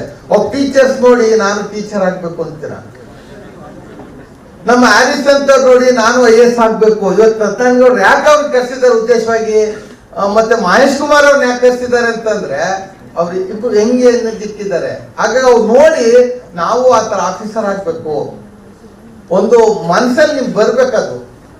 ಅದು ಬರ್ಬೇಕು ಅಂದ್ರೆ ಬರೀ ಆಸೆ ಅಂದ್ಕೊಂಡು ಆಕಾಂಕ್ಷೆ ಇಟ್ಕೊಂಡು ಆಗಲ್ಲ, ಅದರಿಂದ ನಿಮ್ಮ ಪರಿಶ್ರಮ ಇರಬೇಕು. ಇವತ್ತೇನ್ ಸಿಲೆಬಸ್ ಇದೆ, ನಾನೇನ್ ಸಿಲೆಬಸ್ ಓದ್ಕೊಂಡಿದ್ದೀನಿ, ಇವತ್ತೆಷ್ಟು ಅಂಶವನ್ನ ನಾನು ಮಂದಟ್ ಮಾಡ್ಕೊಂಡಿದ್ದೀನಿ, ನಿಮ್ಮಷ್ಟಿ ನೀವೇ ಅದನ್ನ ತಾಳ್ಮೆ ಮಾಡ್ಕೊಳ್ತಾ ಅದನ್ನ ಅವಲೋಕನ ಮಾಡ್ಕೊಳ್ತಾ ಹೋದಾಗ ಏನಾಗುತ್ತೆ ಅಂದ್ರೆ ನೀವು ಓದಿದ್ದು ಸಾರ್ಥಕ ಆಗ್ತದೆ. ಈಗ ಮಲಿಕೊಳ್ತೀರ ನೀವು 9 ಗಂಟೆಗೋ 10 ಗಂಟೆಗೋ, ಮಲಗಿದ ತಕ್ಷಣ ನಿದ್ದೆ ಬರಲ್ಲ, ಅಟ್ಲೀಸ್ಟ್ 1 hour ರಿಲ್ಯಾಕ್ಸ್ ಇದ್ದೇ ಇರ್ತದೆ. ಆ ಟೈಮಲ್ಲಿ ಇಡೀ ದಿನ ಇವತ್ತು ನಾನು ಏನೇನು ಓದಿದ್ದೀನಿ ಅಂತ ಒಂದ್ಸಲಿ ಮೆಲ್ಕಾಕೊಂಡ್ರೆ ಇಡೀ ನಿಮ್ ಲೈಫ್ ಲಾಂಗ್ ಅದು ಉಳಿತದೆ. ಇವತ್ತೇನಾಗಿದೆ, ನಮ್ಮ ವಿದ್ಯಾರ್ಥಿಗಳ ಮನಸ್ಸು ಬಹಳ ಚಂಚಲ ಆಗಿದೆ. ಆ ಚಂಚಲ ಮನಸ್ಸಿನಿಂದ ಸ್ಥಿರತೆಯನ್ನ ಕಂಡ್ಕೊಳಕ್ ಆಗ್ತಾ ಇಲ್ಲ. ಸರ್ ರಾತ್ರೆಲ್ಲ ಓದ್ತೀನಿ ಸರ್, ಬೆಳಿಗ್ಗೆ ಪರೀಕ್ಷೆಯಲ್ಲಿ ಬರೆಯಕ್ಕಾಗಲ್ಲ ಸರ್, ಬರ್ದಿದ್ದೀನಿ ಸ್ಕೋರ್ ಆಗಲ್ಲ. ನೋಡಿ, ನೀವು ಡಿಗ್ರಿ ಎಕ್ಸಾಮ್ ಬರೆಯುವಂತ ಪರೀಕ್ಷೆಗೂ ಸ್ಪರ್ಧಾತ್ಮಕ ಪರೀಕ್ಷೆಯಲ್ಲಿ ಬರೆಯೋದಕ್ಕೂ ಬಹಳ ಅಧಿಗಜಾಂತರ ವ್ಯತ್ಯಾಸ ಇದೆ. ಅಲ್ಲಿ ಪಾಯಿಂಟ್ಸ್ ಅಷ್ಟೇ ನೋಡ್ತಾರೆ ಕಾಂಪಿಟೇಟಿವ್ ಎಕ್ಸಾಮ್ ನಲ್ಲಿ. ಆ ಪ್ರಶ್ನೆಗೆ ಎಷ್ಟು ಪಾಯಿಂಟ್ಸ್ ಇರಬೇಕು ಆ ಪಾಯಿಂಟ್ಸ್ ಇದೆಯಾ? ಸುಮ್ಮನೆ ನೀವೇನೋ ಸರಾಗೋ ಸಮ್ಮರಿ ತರ ಬರ್ಕೊಂಡೋದ್ರಾಗಲ್ಲ. ವ್ಯಾಲ್ಯೂಟು ಮಾಡುವಾಗ ಕಾಂಪಿಟೇಟಿವ್ ಎಕ್ಸಾಮ್ದು ಅವ್ರಿಗೆ ಕೀ ಆನ್ಸರ್ ಇರ್ತದೆ, ಇಷ್ಟೇ ಪಾಯಿಂಟ್ಸ್ ಇರಬೇಕು ಅಂತ, ಆ ಪಾಯಿಂಟ್ಸ್ ಮೇಲೆ ಮಾರ್ಕ್ಸ್ ಕೊಡ್ತಾ ಹೋಗ್ತಾರೆ. ಆದ್ರೆ ನಿಮ್ ಡಿಗ್ರಿ ಒಳಗೆ ಏನೋ ಒಂದು ಬರ್ದಾಗ ಏನಾಗುತ್ತೆ ಅಂದ್ರೆ 5 ತಗೊಂಡಂತ ಮಾರ್ಕ್ಸ್ಗೆ 3 ಕೊಡ್ಬೋದು, 4 ಕೊಡ್ಬೋದು. ಆದ್ರೆ ಕಾಂಪಿಟೇಟಿವ್ ಎಕ್ಸಾಮ್ದಾಗ ನಮ್ಗೆ ಕೊಡಲ್ಲ. ಅದಕ್ಕೆ ನಿಮ್ಮ ಡಿಗ್ರಿ ಪದವಿ ಅಥವಾ ಸ್ನಾತಕೋತ್ತರ ಪದವಿಯ ಪರೀಕ್ಷೆನೇ ಬೇರೆ, ಸ್ಪರ್ಧಾತ್ಮಕ ಪರೀಕ್ಷೆನೇ ಬೇರೆ. 2 ಅಜಗಜಾಂತರ ವ್ಯತ್ಯಾಸ. ಸೊ ಅದು ಪರೀಕ್ಷೆ, ಇದು ಪರೀಕ್ಷೆ. ಆದ್ರೆ ಇದು ಪದವಿಗೋಸ್ಕರ, ಅದು ಇದು ಸ್ಪರ್ಧಾ. ಯಾಕೆಂದ್ರೆ 10 ಲಕ್ಷ 17 ಲಕ್ಷ ಅಪಿಯರ್ ಆಗಿರೋಂಥ ಸ್ಟೂಡೆಂಟ್ಸಿಗೆ ನಿಮ್ಮನ್ನ ಐಡೆಂಟಿಫೈ ಮಾಡಬೇಕು ಅಂದ್ರೆ ಯಾವ್ದ್ರಲ್ಲಿ ಅಂದ್ರೆ ನಿಮ್ ಪೇಪರ್ ಅಲ್ಲಿ ನೀವು ಬರ್ದಿರೋಂಥ ಆನ್ಸರ್ ಅಲ್ಲಿ ಯಾವ ಪಾಯಿಂಟ್ಸ್ ಅನ್ನ ಹಾಕೊಂಡು ಬರ್ದಿದ್ದಿಲ್ಲ ಅದ್ರ ಮೇಲೆ ನಿಮ್ ಐಡೆಂಟಿಟಿ ಆಗ್ತದೆ. ಅದನ್ನ ಆ ಆನ್ಸರ್ ಬರೀಬೇಕು ಅಂದಾಗ ನೀವೇನ್ ಮಾಡ್ಬೇಕಾಗ್ತದೆ ಅಂದ್ರೆ ಲೈಬ್ರರಿಯಲ್ಲಿ ಒಳ್ಳೊಳ್ಳೆ ಪುಸ್ತಕವನ್ನ ಓದ್ಬೇಕಾಗ್ತದೆ. ಏನೀಗ ನಮ್ಮ ಸತ್ಯನಾರಾಯಣಗೌಡರು ನಿಮಗೆ ಏನ್ ಕೊಟ್ಟಿದ್ದಾರೆ ತರಬೇತಿ 53 ದಿನದಲ್ಲಿ, ಇದೇ ಎಲ್ಲ ಸರ್ವಸ್ವ ಅಂತ ಹೇಳಲ್ಲ. ಈ 53 ದಿನ ಪಾಠ ಮಾಡಿದ ತಕ್ಷಣ ನೀವೆಲ್ಲ IAS IPS IFS ಆಗ್ತೀರಾ ಅಂತ ಹೇಳಲ್ಲ. ಆದ್ರೆ ಇನ್ನು ಮುಂದೆ ನೀವು ಈಗ ನಿಮ್ಗೆ ಏನಾಗಿದೆ ಅಂದ್ರೆ ಒಂದು ಬೇಸಿಕ್ ನಾಲೆಡ್ಜ್ ಕೊಟ್ಟಿದ್ದಾರೆ ನಿಮ್ಗೆ. ಇದನ್ನ ನೀವು ಮನೆಗೆ ಹೋದ್ಮೇಲೆ ಬಳಸ್ಕೊಂಡು ಪ್ರಿಪ್ರೇಷನ್ ಆಗ್ಬೇಕು. ಈಗ ಯಾವ ತರ ಪೇಪರ್ಸ್ ಇರ್ತವೆ, ಯಾವ್ಯಾವ ತರ ಕ್ವಶನ್ಸ್ ಕೇಳ್ತವೆ, ಪ್ಯಾಟ್ರನ್ ಏನಿದೆ, ಸಿಲೆಬಸ್ ಏನಿದೆ, ಈಗ ನಿಮ್ಗೆ ಕೊಟ್ಟಿರೋಂಥ ಎಲ್ಲ ಟೀಚರ್ಸು ನಿಮಗೆ ಒಂದು ಐಡಿಯಾವನ್ನ ಕೊಟ್ಟಿದ್ದಾರೆ. ಸೊ ಅದನ್ನ ನೀವೇನ್ ಮಾಡಬೇಕು ಅಂದ್ರೆ ಮನೆಗೆ ಹೋಗಿ ಅದನ್ನ ನೀವು ರಿಪೀಟ್ ಮಾಡ್ಕೊಂಡು ಓದ್ಕೊಂತ ಹೋದ್ರೆ ಯು ವಿಲ್ ಸಕ್ಸಸ್. ಅದರ್ವೈಸ್ ನಾನು 53 ದಿನ ಪಾಠ ಕೇಳ್ಬಿಟ್ಟಿದ್ದೀನಿ, ನಾನು ಓದಂಗಿಲ್ಲ, ನಾನು ಡೈರೆಕ್ಟ್ ಆಗಿ ಎಕ್ಸಾಮ್ಗೆ ಹೋಗ್ತೀನಿ ಪ್ರಿಲಿಮಿನರಿಗೆ ಅಂತಂದ್ರೆ ಖಂಡಿತ ಸಕ್ಸಸ್ ಆಗಲ್ಲ. ಅದರಿಂದ ನನ್ನ ಒಂದು ಕಿವಿ ಮಾತಂದ್ರೆ ಎಲ್ಲ ನಿಮ್ಮ ಏನು ಮನಸ್ಸಲ್ಲಿರೋ ಎಲ್ಲ ಚಂಚಲತೆಯನ್ನ ಬದಿಗೊತ್ತಿ. ಏನ್ ಲೈಫ್ ಆಗಿರ್ಬೇಕು ಈಗಿರ್ಬೇಕು ಅಂತ ಕನ್ಸ್ ಕಾಣ್ತಿಲ್ಲ, ಅವೆಲ್ಲ ಬದಿಗೊತ್ಬೇಕು. ಅದಲ್ಲ, ಯಾವಾಗ ಕನ್ಸ್ ಕಾಣ್ಬೇಕು, ನಮ್ಮ ಹ್ಯಾರಿಸ್ ಅವರು ಇದಾರ ಈಗ ಅವ್ರು ಕನ್ಸ್ ಕಾಣ್ಬೋದು. ಏನ್ ಬೇಕು, ಪವರ್ ಇರ್ತದೆ, ಎಂಜಾಯ್ ಮಾಡ್ಬೋದು, ಸರ್ವಿಸ್ ಇರುತ್ತೆ, ಅಧಿಕಾರ ಇರ್ತದೆ, ಸಹಾಯ ಮಾಡ್ಬೋದು, 10 ಜನಕ್ಕೆ ಅನುಕೂಲ ಮಾಡ್ಕೊಡ್ಬೋದು, ಏನ್ ಕನ್ಸ್ ಕಂಡ್ರು ಈಡೇರಿಸ್ಕೊಳ್ಬೋದು. ಆದ್ರೆ ನೀವೀಗ ಅದನ್ನ ಮಾಡಕ್ಕಾಗಲ್ಲ. ಯಾಕೆಂದ್ರೆ ನಿಮ್ ತಂದೆ ತಾಯಿಯಿಂದ ಕಿತ್ಕೊಂಡು ನೀವು ಮಾಡ್ಬೇಕಾಗ್ತದೆ. ಅದರಿಂದ ತಾವು ಈ ತರ ಆಗ್ಬೇಕು ಅಂದ್ರೆ ನಿಮ್ಮ ಮನಸ್ಥಿತಿ ಗಂಭೀರವಾಗಿರ್ಲಿ, ನಿಮ್ಮ ಆಲೋಚನೆ ಇರಲಿ, ನಿಮ್ಮ ಶಿಸ್ತಿನ ಸಿಪಾಯಿಯಂತೆ ತಾವು ಅಧ್ಯಯನಶೀಲರಾಗಲಿ ಅಂತ ಹೇಳ್ತಾ ಮುಂದೆ ನಿಮ್ಮ ಭವಿಷ್ಯ ಉಜ್ವಲವಾಗಲಿ ಅಂತ ಆಶಿಸ್ತಾ ನಾನು ಮಾತು ಕೊಡ್ತೀನಿ. ನಮಸ್ಕಾರ. ಈ 50 ಡೇಸ್ ನಮಗೆ ಎಷ್ಟು ಹೆಲ್ಪ್ ಆಯ್ತು ಅಂತ ಹೇಳಕ್ಕಿಂತ ಹೆಚ್ಚಾಗಿ ನಾವು ಎಷ್ಟು ಸೀರಿಯಸ್ ಆಗಿದ್ವಿ ಅಂತ ನಾನು ಹೇಳಕ್ ಇಷ್ಟಪಡ್ತೀನಿ. ಹೆಲ್ಪ್ ಆಗಿದ್ದು ಹೌದು, ಯಾಕಂದ್ರೆ ಸತ್ಯನಾರಾಯಣನ್ ಸರ್ ಹೇಳಿದ ಪ್ರಕಾರ ಒಂದು 5% any of the institution, it might be coaching ಅಥವಾ ಇವ್ರು ಮಾಡಿದ್ದಾಗಿರ್ಬೋದು, ನಮಗೆ ಹೆಲ್ಪ್ ಆಗಿದೆ. ಹೌದು, ಯಾಕಂದ್ರೆ ಪ್ರತಿಯೊಬ್ಬ ಟೀಚರ್ ಅಥವಾ ಪ್ರತಿಯೊಬ್ಬರು ಲೆಕ್ಚರರ್ ಬಂದು ನಮಗೆ ಗೈಡ್ ಮಾಡಿದ್ರು, ಪಾಠ ಮಾಡಿದ್ದಕ್ಕಿಂತ ಹೆಚ್ಚಾಗಿ they thought us how to face the exams. So ಹಾಗಾಗಿ ಆ ಒಂದು ವಿಷಯದಿಂದ we have become more serious, much more serious. ನಮಗೀಗ ಒಂದು KS ಇರ್ಬೋದು, IAS ಇರ್ಬೋದು, ನಮಗೆ ಜಸ್ಟ್ ಸಿಲೆಬಸ್ ಹೇಳಿದವ್ರು ಎಷ್ಟೋ ಜನ ಇದ್ದಾರೆ. ಇಟ್ ಹ್ಯಾಸ್ ಬಿಕಮ್ ಲೈಕ್ ಪಾಠ, ಅಂದ್ರೆ ನಾವು ಈಗ ಯಾರನ್ನೇ ಕೇಳಿದ್ರು ನಾವು ಅದನ್ನ ಹೇಳೋ ಒಂದು ಪೊಸಿಷನ್ ಅಲ್ಲಿ ಇದೀವಿ. ಆ ಒಂದು ಸೀರಿಯಸ್ನೆಸ್ ಬರಕ್ ಕಾರಣ ಈ ತರಬೇತಿ ಅಂತ ನಾನು ಹೇಳಕ್ ಇಷ್ಟಪಡ್ತೀನಿ. Thank you sir, thank you VC sir. ಎಲ್ಲರಿಗೂ ನಮಸ್ಕಾರ. ಕರ್ನಾಟಕ ರಾಜ್ಯ ಮುಕ್ತ ವಿಶ್ವವಿದ್ಯಾಲಯದಿಂದ ನಾವು IAS ಮತ್ತು IPS KS ಎಕ್ಸಾಮಿನೇಷನ್ ತರಬೇತಿ ಶಿಬಿರವನ್ನ ಹಮ್ಮಿಕೊಂಡು 53 ದಿವಸಗಳ, ಇವತ್ತಿಗೆ ಹೇಳಲು 53 ದಿವಸ ತರಬೇತಿಯನ್ನು ಕೊಟ್ಟು ನಮ್ಮ ಸಮಾಜದಲ್ಲಿ ಸರ್ವಿಸ್, ಈಗಾಗಲೇ ಅತಿಥಿಗಳು ಹೇಳಿದ್ರು ಸರ್ವಿಸ್ ಮೋಟಿವ್ ಇರಬೇಕು ಅಂತ. ತಾವೆಲ್ಲ ಸರ್ವಿಸ್ ಮೋಟಿವ್ ಸಲುವಾಗಿ ಬಂದು ನಮ್ಮ ವಿಶ್ವವಿದ್ಯಾಲಯದಲ್ಲಿ ಇಷ್ಟು ದಿವಸ ಕಾಲ ಕಳೆದು ತಾವು ಒಂದು ಇಷ್ಟಾದ್ರು ಈಗ ಬರುವತ್ತಿನಾಗ ನಾವು ಇನ್ಪುಟ್ ಅಂಡ್ ಔಟ್ಪುಟ್ ಅನಾಲಿಸಿಸ್ ಅಂತ ಮಾಡ್ತೇವೆ. ಆವಾಗ ನೀವು ಬಂದಾಗ ಯಾವ ಸ್ಥಿತಿ ಇತ್ತು, ಈಗ ಹೇಳಿದ್ರು ನಾನು ಹೋಗಾಗ ಅಟ್ಲೀಸ್ಟ್ ಸಿಲೆಬಸ್ ಆದ್ರೂ ಗೊತ್ತಿದೆ ಅಂತ. ಆ ತರ ನಾವು ಅಟ್ಲೀಸ್ಟ್ ಒಂದು ಹನಿ ಆದ್ರೂ ಇಲ್ಲಿಂದ ಕಲ್ಕೊಂಡು ಹೋಗ್ಬೇಕಂತ ನನ್ನ ಆಸೆ ಇದೆ. ಇವತ್ತಿನ ಮುಖ್ಯ ಅತಿಥಿಗಳಾಗಿ, ಯಾಕಂದ್ರೆ ನಾವು ಅತಿಥಿಗಳಿಗೆ ಹ್ಯಾಕ್ ಕರೆಸ್ತಾ ಇದ್ದೇವೆ ಅಂದ್ರೆ IAS IPS IFS ಆದವರಿಗೆ ಯಾವಾಗ್ಲೂ ತಾವು ಆಲ್ರೆಡಿ ನೋಡಿದ್ರಿ, ಇನಾಗ್ರೇಷನ್ ಸಲುವಾಗಿ ನಾವು ಹಾಗೆ ಕರೆಸಿದೆವು. ಮತ್ತು ವ್ಯಾಲಿಡಿಕ್ಟರಿ ಸಲುವಾಗಿ ನಮ್ಮ ಈಗ ಶ್ರೀಮತಿ ಶಿಲ್ಪಾ ನಾಗ್ ಬರ್ಬೇಕಾಗಿತ್ತು, ಅವ್ರು ಯಾವುದೋ ಕಾರಣಾಂತರದಿಂದ ಬರಲಿಲ್ಲ. ಅದರ ಜೊತೆಗೆ ನಮ್ಮ ಮೊಹಮ್ಮದ್ ಹಾರಿಶ್ ಸಮೀರ್ ಅವರು IAS ಬೀದರ್ದವ್ರೆ. ನನಗೂ ಬಹಳ ಖುಷಿ ಆಗ್ತದೆ, ಯಾಕಂದ್ರೆ ಬೀದರ್ನಿಂದ ನಮ್ಮ ಏನು ನಾರ್ತ್ ಕರ್ನಾಟಕದಲ್ಲಿ ಏನೂ ಸೌಲಭ್ಯಗಳಿಲ್ಲ. If you compare the south Karnataka, north Karnataka is very backward, especially the education also. ಆದ್ರೂ ನಾವೆಲ್ಲ ಎದ್ದು ಈ ತರ ಬಂದಿದ್ದೇವಲ್ಲ ಅಂದ್ರೆ ನಾವು ಹೆಮ್ಮೆ ಪಡಬೇಕಾಗ್ತದೆ. ಯಾಕಂದ್ರೆ ಅಲ್ಲಿ ಮ್ಯಾಥಮೆಟಿಕ್ಸ್ ಅದನ್ನೆಲ್ಲ ನಾವು ಸಣ್ಣ ಮಾಡಿದ್ರು ನಮಗೆ ದಾರಿ ತೋರಿಸೋದೇ ಯಾರು ಇದ್ದಿಲ್ಲ. ಹಾಗಾಗಿ ಅಲ್ಲಿಂದ ಬಂದು ನನಗೆ ಬಹಳ ಖುಷಿ ಅನಿಸ್ತು. ನಾವು ನಿಮ್ಮ ಬೀದರ್ದವರೇ ಸರ್ ಅಂದ್ರೆ ಖುಷಿ ಅನಿಸಿ ನನಗೆ ಬಹಳ ಹಿಂಗಿನಿಂದ ಅಂದ್ರೆ ನಾನು ಅವರಷ್ಟು ಹೇಳ್ದವನ ಅಂತ ಈಗ ಖುಷಿ ಆಗ್ತಾ ಇದೆ. ನಾನು ಬೀದರ್ ಭೂಮರೆಡ್ಡಿ ಕಾಲೇಜಿನಲ್ಲಿ ಅವ್ರ ಮನೆ ಹತ್ರನೇ ಇದ್ದೆ ಅಂತ ನನಗೀಗ ಗೊತ್ತಿಲ್ಲ. ಅವ್ರ ಮನೆ ನಮ್ಮ ಮನೆ ಸಮೀಪ ಇತ್ತು, ಹತ್ತ ದರ್ವಾಜ ಅಂತ ಬರ್ತದಲ್ಲೇ. ಅಲ್ಲಿಂದ ನಾನು ಓದ್ತಾ ಇದ್ದಾಗ ನಾನು ಬೀದರ್ DC ಆಗ್ಬೇಕು ಅಂತ ಅವಾಗ ಕನ್ಸ್ ಕಾಣ್ತಿದ್ದೆ, ಬೀದರ್ DC ಆಗ್ಬೇಕು ಅಂತ. ಬೀದರ್ DC ಆಫೀಸಿಂದ ಭೂಮರೆಡ್ಡಿ ಕಾಲೇಜ್ ಹೋಗ್ಬೇಕಾದ್ರೆ ರೈಲ್ವೆ ಸ್ಟೇಷನ್ ಇತ್ತು, ಅಲ್ಲಿಂದ ಹೋಗ್ತಿದ್ದೆವು. ಎವ್ರಿ ಡೇ DC ಆಗ್ಬೇಕು ಅಂತ ವಿಚಾರ ಮಾಡ್ತಿದ್ದೆ. ಬಟ್ ಮ್ಯಾಥಮೆಟಿಕ್ಸ್ ನಲ್ಲಿ ಚೆನ್ನಾಗಿ ಪಾಠ ಮಾಡ್ತಿದ್ರು ನಮ್ಮ SB ಪಾಟೀಲ್ ಅಂತ ಹೇಳಿ. ಅವಾಗ 89% ತೆಗೆದೆ ನಾನು. ಅವಾಗ ಎಲೆಕ್ಟ್ರಾನಿಕ್ಸ್ ಪಾಸ್ ಆದ್ರೆ. ಬಟ್ ಆದ್ರೂ ಏನೋ ನನ್ನ ಗುರಿಯನ್ನ ಚೇಂಜ್ ಆಯ್ತು. ಆವಾಗ ನಮ್ಮ ಸರ್ವಪಲ್ಲಿ ರಾಧಾಕೃಷ್ಣ ಮತ್ತು ನನ್ನ ಏನು ಇವರು APJ ಅಬ್ದುಲ್ ಕಲಾಂ ಅವರು ನನ್ನ ಆದರ್ಶ ಆದ್ರು. ಹೀಗಾಗಿ ಅಂದ್ರೆ ಇವೆಲ್ಲ ಯಾಕೆ ಹೇಳ್ತಾ ಇದ್ದೀನಿ ಅಂದ್ರೆ ನಿಮ್ಗೆ ಆ ಮೋಟಿವೇಶನ್ ಬರ್ಲಿ ಅಂತ. ಇಲ್ಲಿ ಕೂರಿಸಿದೆ ಯಾಕಂದ್ರೆ ಗಣ್ಯ ವ್ಯಕ್ತಿಗೆ ಅಂದ್ರೆ ಆ ಗಣ್ಯ ವ್ಯಕ್ತಿಗಳ ಆಗಿ ತಾವೂ ಆಗ್ಬೇಕು ಅಂತ ನನ್ನ ಆಸೆ ಇದೆ. ಪ್ರತಿಯೊಬ್ಬರಲ್ಲಿ ಆ ಭಾವನೆ ಇರಬೇಕು. ಅಂದ್ರೆ ವಿವೇಕಾನಂದ ಹೇಳ್ತಾರೆ, ಏನು ನಮ್ಮ ಗುರಿ ಇರಬೇಕು, ಏಳಿ ಎತ್ತೇಳಿ ಎಲ್ಲಿವರೆಗೆ ಅಂದ್ರೆ ನಿಮ್ಮ ಗುರಿ ಮುಟ್ಟುವವರೆಗೆ. ನಿಮ್ಮಲ್ಲಿ ಗುರಿನೇ ಇಲ್ಲ ಅಂದ್ರೆ ಏನು ಮುಟ್ಟಂಗಿಲ್ಲ ನೀವು. ಅದರ ಸಲುವಾಗಿ ಈ ಹರೀಶ್ ಅವರು ಮತ್ತ ಮಹೇಶ್ ಕುಮಾರ್ ಅವರು ವಿತ್ ಎಕ್ಸಾಂಪಲ್ ಹೇಳಿದ್ರು. ಅಂದ್ರೆ IFS ಆಗ್ಬೇಕಾದ್ರೆ ನಾನು ಹೇಳಿದೆ ಅವರಿಗೆ, ಎಲ್ಲಿನವರು ಸರ್ ಅಂದ್ರೆ ಬೆಂಗಳೂರಿನವರೇ ಅಂತ. ಅವರು ಅವರ ಅನುಭವ ಮತ್ತು 2011 ಬ್ಯಾಚ್ ನಿಂದ 13 ವರ್ಷದಿಂದ ಸರ್ವಿಸ್ ಮಾಡ್ತಾ ಇದ್ದಾರೆ. ಅವರು ನಮ್ಮ ಯಾಕಂದ್ರೆ ಕರೆಗೆ ಒಟ್ಟು ಬಂದು ನಮ್ಮ ಏನು ವಿದ್ಯಾರ್ಥಿಗಳಿಗೆ ಮೋಟಿವೇಶನ್ ಮಾಡಿದ್ರಲ್ಲ, ಈ ಮೋಟಿವೇಶನ್ ಮಾಡೋದೇ ಬಹಳ ಇಂಪಾರ್ಟೆಂಟ್. ಅಂದ್ರೆ ಆ ಮೋಟಿವೇಶನ್ ಸಸ್ಟೈನೇಬಲ್ ಆಗಿರಬೇಕು ಲೈಫ್ ನಲ್ಲಿ. ಯಾವಾಗ್ಲೂ ನಾನು ಮತ್ತೊಂದು ಹೇಳ್ತೀನಿ, ನಿಮ್ಗೆ 3 Tಗಳನ್ನ ನೆನ್ಪಿಟ್ಕೊಳ್ಬೇಕು ನೀವು.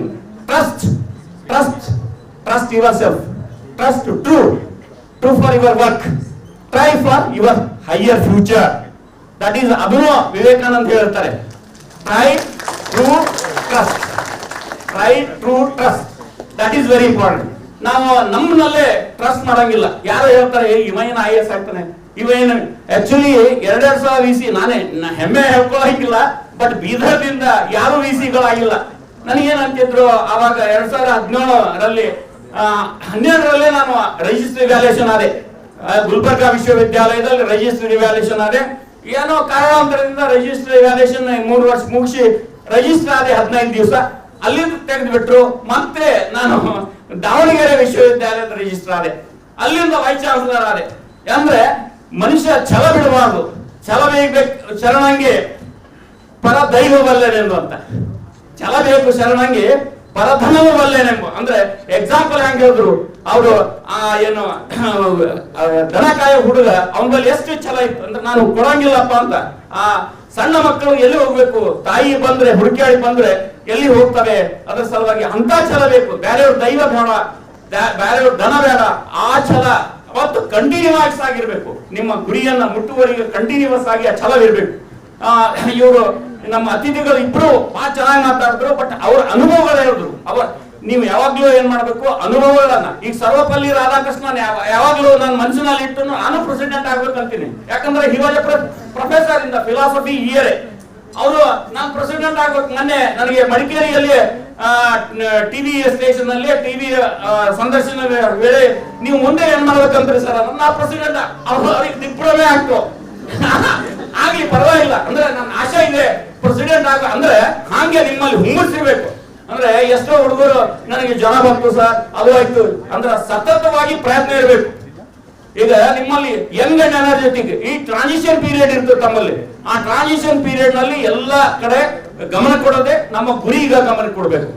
ನಾವು ಯಾವ ಅಂದ್ರೆ ಕಣ್ಣು ಕಟ್ಕೊಂಡಿರ್ಬೇಕು. ನಾವು ನಮ್ಮಲ್ಲಿ ಗುಲ್ಬರ್ಗಾನಲ್ಲಿ ಕುರಿಗಳ ಚಕ್ರಗಳನ್ನ ಇದ್ದು ಶರಣಬಸವೇಶ್ವರ ಟೆಂಪಲ್ ನಿಂದ ಸೂಪರ್ ಮಾರ್ಕೆಟ್ ವರೆಗೆ ಕಣ್ ಕಟ್ತಿದ್ರು. ಅವು ಏನ್ ಮಾಡ್ತಿದ್ರು ಅಂದ್ರೆ ಕೂರಿಸ್ತಿದ್ರು ಜನರಿಗೆ. ಆಟೋಗಳಲ್ಲಿ ಹ್ಯಾಂಡ್ ಕೊಡ್ತಿರಲ್ಲ ಆ ಕೂರಿಸ್ತಿದ್ರು. ಅವ ಚಕ್ರ ಶರಣಬಸವೇಶ್ವರ ಹೋಗ್ತಿದ್ದ, ಬಿಡ್ತಿದ್ದ, ಮತ್ತೆ ಬರ್ತಿತ್ತು. ಅಂದ್ರೆ ನಮ್ಮ ಗುರಿ ಏನೇನು, IAS ಡೆಫಿನೆಟ್ ಆಗ್ಬೇಕು, IPS ಆಗ್ಬೇಕು. ಅಂತ ಗುರಿಗೆ ನಾನು ಇಟ್ಕೊಳ್ಬೇಕು. ಆ ಗುರಿ ಇಟ್ಕೊಂಡ್ರಂದ್ರೆ ಆ ಗುರಿ ಪ್ರಕಾರ ದುಡಿಬೇಕು, ಹಾರ್ಡ್ ವರ್ಕ್ ಬೇಕು, ಸತತ ಹಾರ್ಡ್ ವರ್ಕ್ ಬೇಕು. ಹಾರ್ಡ್ ವರ್ಕ್ ಇಲ್ಲದೆ ಏನೂ ಆಗಲ್ಲ. ಹಾರ್ಡ್ ವರ್ಕ್ ಅಂದ್ರೆ ಸ್ಮಾರ್ಟ್ ವರ್ಕ್ ಬೇಕು. ಅಂದ್ರೆ ಹಾರ್ಡ್ ವರ್ಕ್ ಜೊತೆ ಸ್ಮಾರ್ಟ್ ವರ್ಕ್ ಬೇಕು. ಸ್ಮಾರ್ಟ್ ವರ್ಕ್ ಎಲ್ಲರಿಗೂ ಗೊತ್ತಿದೆ. ನಾನು ಡೆಫಿನೆಟ್ ಆಗ್ಬೋದು ಅಂತ ಆಸೆ. ಈಗ ನೋಡ್ರಿ ಎಲ್ಲಿ ಎದ್ದು ಬಂದು 1 ನಿಮಿಷ ಮಾತಾಡ್ರಿ ಅಂದ್ರೆ ಧೈರ್ಯ ಇಲ್ಲ. ಧೈರ್ಯ ಬೇಕು. ಧೈರ್ಯ ಸರ್ವದೊಡ ಸಾಧನ ಅಂತಾರೆ. ಧೈರ್ಯ ಇರ್ಲಿಲ್ಲ ಅಂದ್ರೆ ಏನು ಮಾಡಂಗಿಲ್ಲ. ನನಗೆ ಮೈಸೂರು ಅಂತ ಯೂನಿವರ್ಸಿಟಿಗೆ ಯಾಕೆ ಹೋಗ್ತೀರಿ ಅಂತ ಯಾರು ಹೇಳಿದ್ರು. ಯಾಕೆ ಹೋಗಬಾರ್ದ್ರಿ ಅಂದನ. ಯಾಕೆ ಹೋಗ್ಬಾರ್ದು. ಆ ಬಂದ ಮೇಲೆ A+ ಮಾಡಿದೆ. ಅವಾಗ ಚಾಲೆಂಜ್ ಇತ್ತು. ಲಾಸ್ಟ್ ಇಯರ್ ಇದೇ ಜನವರಿನಲ್ಲಿ ಇಟ್ ವಾಸ್ ಎ ಚಾಲೆಂಜಿಂಗ್. ಇವರು ಏನೇನೋ ಮಾಡ್ತಾರೆ, ಹ್ಯಾಂಗ್ ಇಟ್ ಈಸ್ ಇಂಪಾಸಿಬಲ್. ನನಗೆ ಟಾರ್ಗೆಟ್ ಕೊಟ್ಟಿದ್ರು UGC ದವರು ಜೂನ್ ಒಳಗಾಗಿ. ಜೂನ್ ಅಂದ್ರೆ ಇವೆಲ್ಲ ಯಾಕೆ ಹೇಳ್ತಾ ಇದ್ದೀನಿ ಅಂದ್ರೆ ಮಕ್ಕಳಲ್ಲಿ ಹುಮ್ಮಸ್ಸು ಬರಬೇಕು. ಮಾತಾಡ್ಬೇಕಾದ್ರೆ ಛಲ ಬರಬೇಕು. ಮಾತಾಡಿದ್ರೆ ಶಕ್ತಿ ಇರ್ಬೇಕಂತದ್ದು. ಆ ತರ ಅಂದ್ರೆ ಮೋಟಿವೇಟ್ ಆಗೋಗ್ತೇವೆ.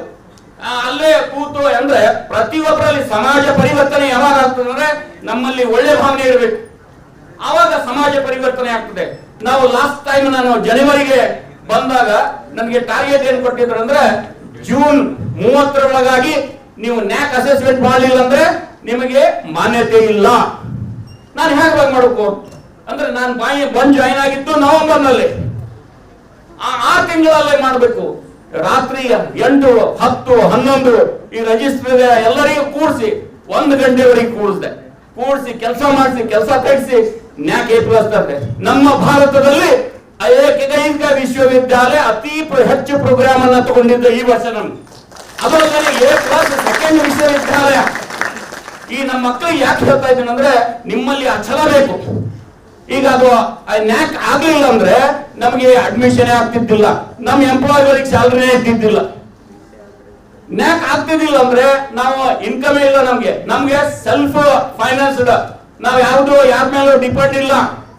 ನಮ್ಮ ವಿಶ್ವವಿದ್ಯಾಲಯ ಹೀಗೆ ನಡೆಸ್ತಾ ಇದೆ ಅಂದ್ರೆ ನಿಮ್ಗೆಲ್ಲ ಅಂದ್ರೆ ಸೌಲಭ್ಯ ಕೊಡ್ತಾ ಇದೆ ಅಂದ್ರೆ ನಾನು ಪ್ರತಿ ಡಿಸ್ಟಿಕ್ ಹೋಗಿ ಭಾರತದ ಈ ನಮ್ಮ ಸ್ಟೇಟ್ ಎಲ್ಲಾ ಡಿಸ್ಟಿಕ್ಗಳಿಗೆ ಹೋಗಿ ಪ್ರೆಸ್ ಮೀಟ್ ಮಾಡಿ ಲಾಸ್ಟ್ ಇಯರ್ 43,000 ಅಡ್ಮಿಷನ್ ಮಾಡಿ 60 ಕೋಟಿ ಇನ್ಕಮ್ ಮಾಡಿಸಿನಿ.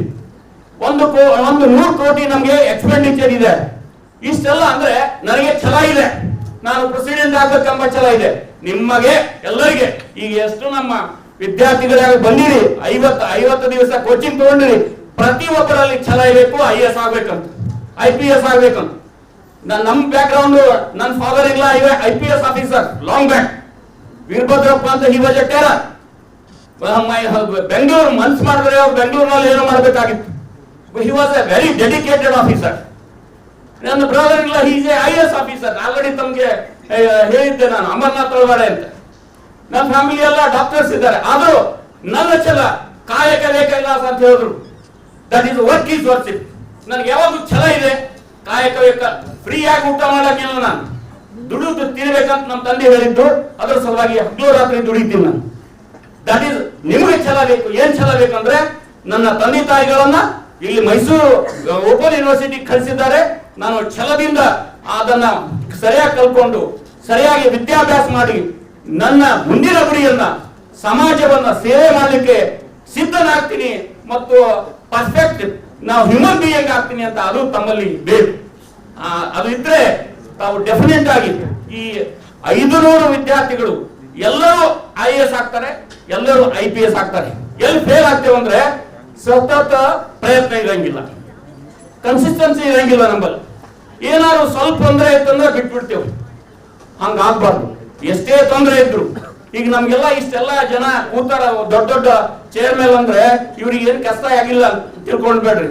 ಹಗಲು ರಾತ್ರಿ ಕಷ್ಟಪಟ್ರು ಆ ಅವಕಾಶವನ್ನ ಸಿಗಂಗಿಲ್ಲ. ಆದ್ರೂ ನೀವು ಬಿಡಬಾರ್ದು. ಹೇಳಿದ್ರು ಫೆಲಿವರ್ಗೆ ನಾಚ್ಕೊಳ್ಬಾರ್ದು ಅಂತ. ನನಗೂ ಮ್ಯಾಥಮೆಟಿಕ್ಸ್ ನಲ್ಲಿ 100% ಭೂಮರೆಡ್ಡಿ ಕಾಲೇಜಿನಲ್ಲಿ 100% ತೆಗಿತಿದ್ದೆ. ಅಂದ್ರೆ ಅಲ್ಲಿ ಯಾರು ಕಲ್ಸೋರು ಇದ್ದಿದ್ದಿಲ್ಲ ನಮ್ಗೆ. ಅಂದ್ರೆ ಅಷ್ಟು ಇಲ್ಲೇನು ನಾರ್ತ್ ಕರ್ನಾಟಕದಲ್ಲಿ ಯಾವ ತರ ಇದೆ ಎಜುಕೇಶನ್, ಸೌತ್ ಕರ್ನಾಟಕ ತಮ್ಗೆಲ್ಲ ಗೊತ್ತಿದೆ. There is a lot of difference. ಆದ್ರೂ ಆ ಛಲವನ್ನ ಬಿಡಲಾದೆ ಪ್ರಯತ್ನ ಮಾಡಿ ವಿಶ್ವವಿದ್ಯಾಲಯಕ್ಕೆ ಬಂದು ವೈಸ್ ಚಾನ್ಸಲರ್ ಆಗಿ ಮತ್ತು ಎಲ್ಲ ಈಗ ನಮ್ಮಲ್ಲಿ ಎಂಪ್ಲಾಯ್ ಆದರೆ ಕೆಲವೊಬ್ಬರು DR ಆಲ್ಮೋಸ್ಟ್ 1 ವರ್ಷದಿಂದ ನೋಡ್ತಾ ಇದ್ದೇವೆ ಸರ್. ಸಿನ್ಸಿಯರ್ ಲೈಕ್ ಈ ತರ ರೆಗ್ಯುಲರ್ ಆಗಿ ಚೆನ್ನಾಗಿ ಕೆಲಸ ಏನು ರೆಗ್ಯುಲಾರಿಟಿ ಏನು ನಡೆದಿದೆಯಲ್ಲ ಚೆನ್ನಾಗಿ ನಡೆದಿದೆ. ಅದೇ ಖುಷಿ ನನಗೆ. ಯಾಕಂದ್ರೆ ಇವೆಲ್ಲ ಆಗ್ಬೇಕಾದ್ರೆ ಮಕ್ಕಳಲ್ಲಿ ಛಲ ಬೇಕು. ಛಲ ಇರ್ಲಿಲ್ಲ ಅಂದ್ರೆ ಏನಾಗಲ್ಲ. ತಂದೆ ತಾಯಿ ಏನ್ ಮಾಡ್ತಾರೆ ಅಂದ್ರೆ ದುಡ್ಡು ಕೊಡ್ತಾರೆ, ನಿಮ್ಗೆ ಅವಕಾಶ ಕೊಡ್ತಾರೆ, ಟೈಮ್ ಕೊಡ್ತಾರೆ. ನೀವು ಮಾಡ್ಬೇಕಾದವ್ರು ನಿಮ್ಮಲ್ಲಿ ಬೇಕು. ಯಾವುದೇ ವ್ಯಕ್ತಿಗಳಲ್ಲಿ ಅದು ಭಾವನೆ ಬೇಕು. ಶಾಲಿನಿ ರಜನೀಶ್ ಆಲ್ರೆಡಿ ಹೇಳಿದ್ದೆ ನಾನು ತಮ್ಗೆ, ನಮ್ಮ ಭವಿಷ್ಯ ನಮ್ಮ ಕೈಯಲ್ಲಿದೆ ಅಂತ. ಹೇಗಿದೆ ನಮ್ಮ ಕೈಯಲ್ಲಿ ಅಂದ್ರೆ ನಿಮ್ಮ ಪ್ರಯತ್ನಗಳನ್ನು ಮಾಡಬೇಕು. ಪ್ರಯತ್ನ ಸೇ ಪರಮಾತ್ಮ ಮಿಲೇಗ ಅಂತ ಹೇಳ್ತಾರೆ.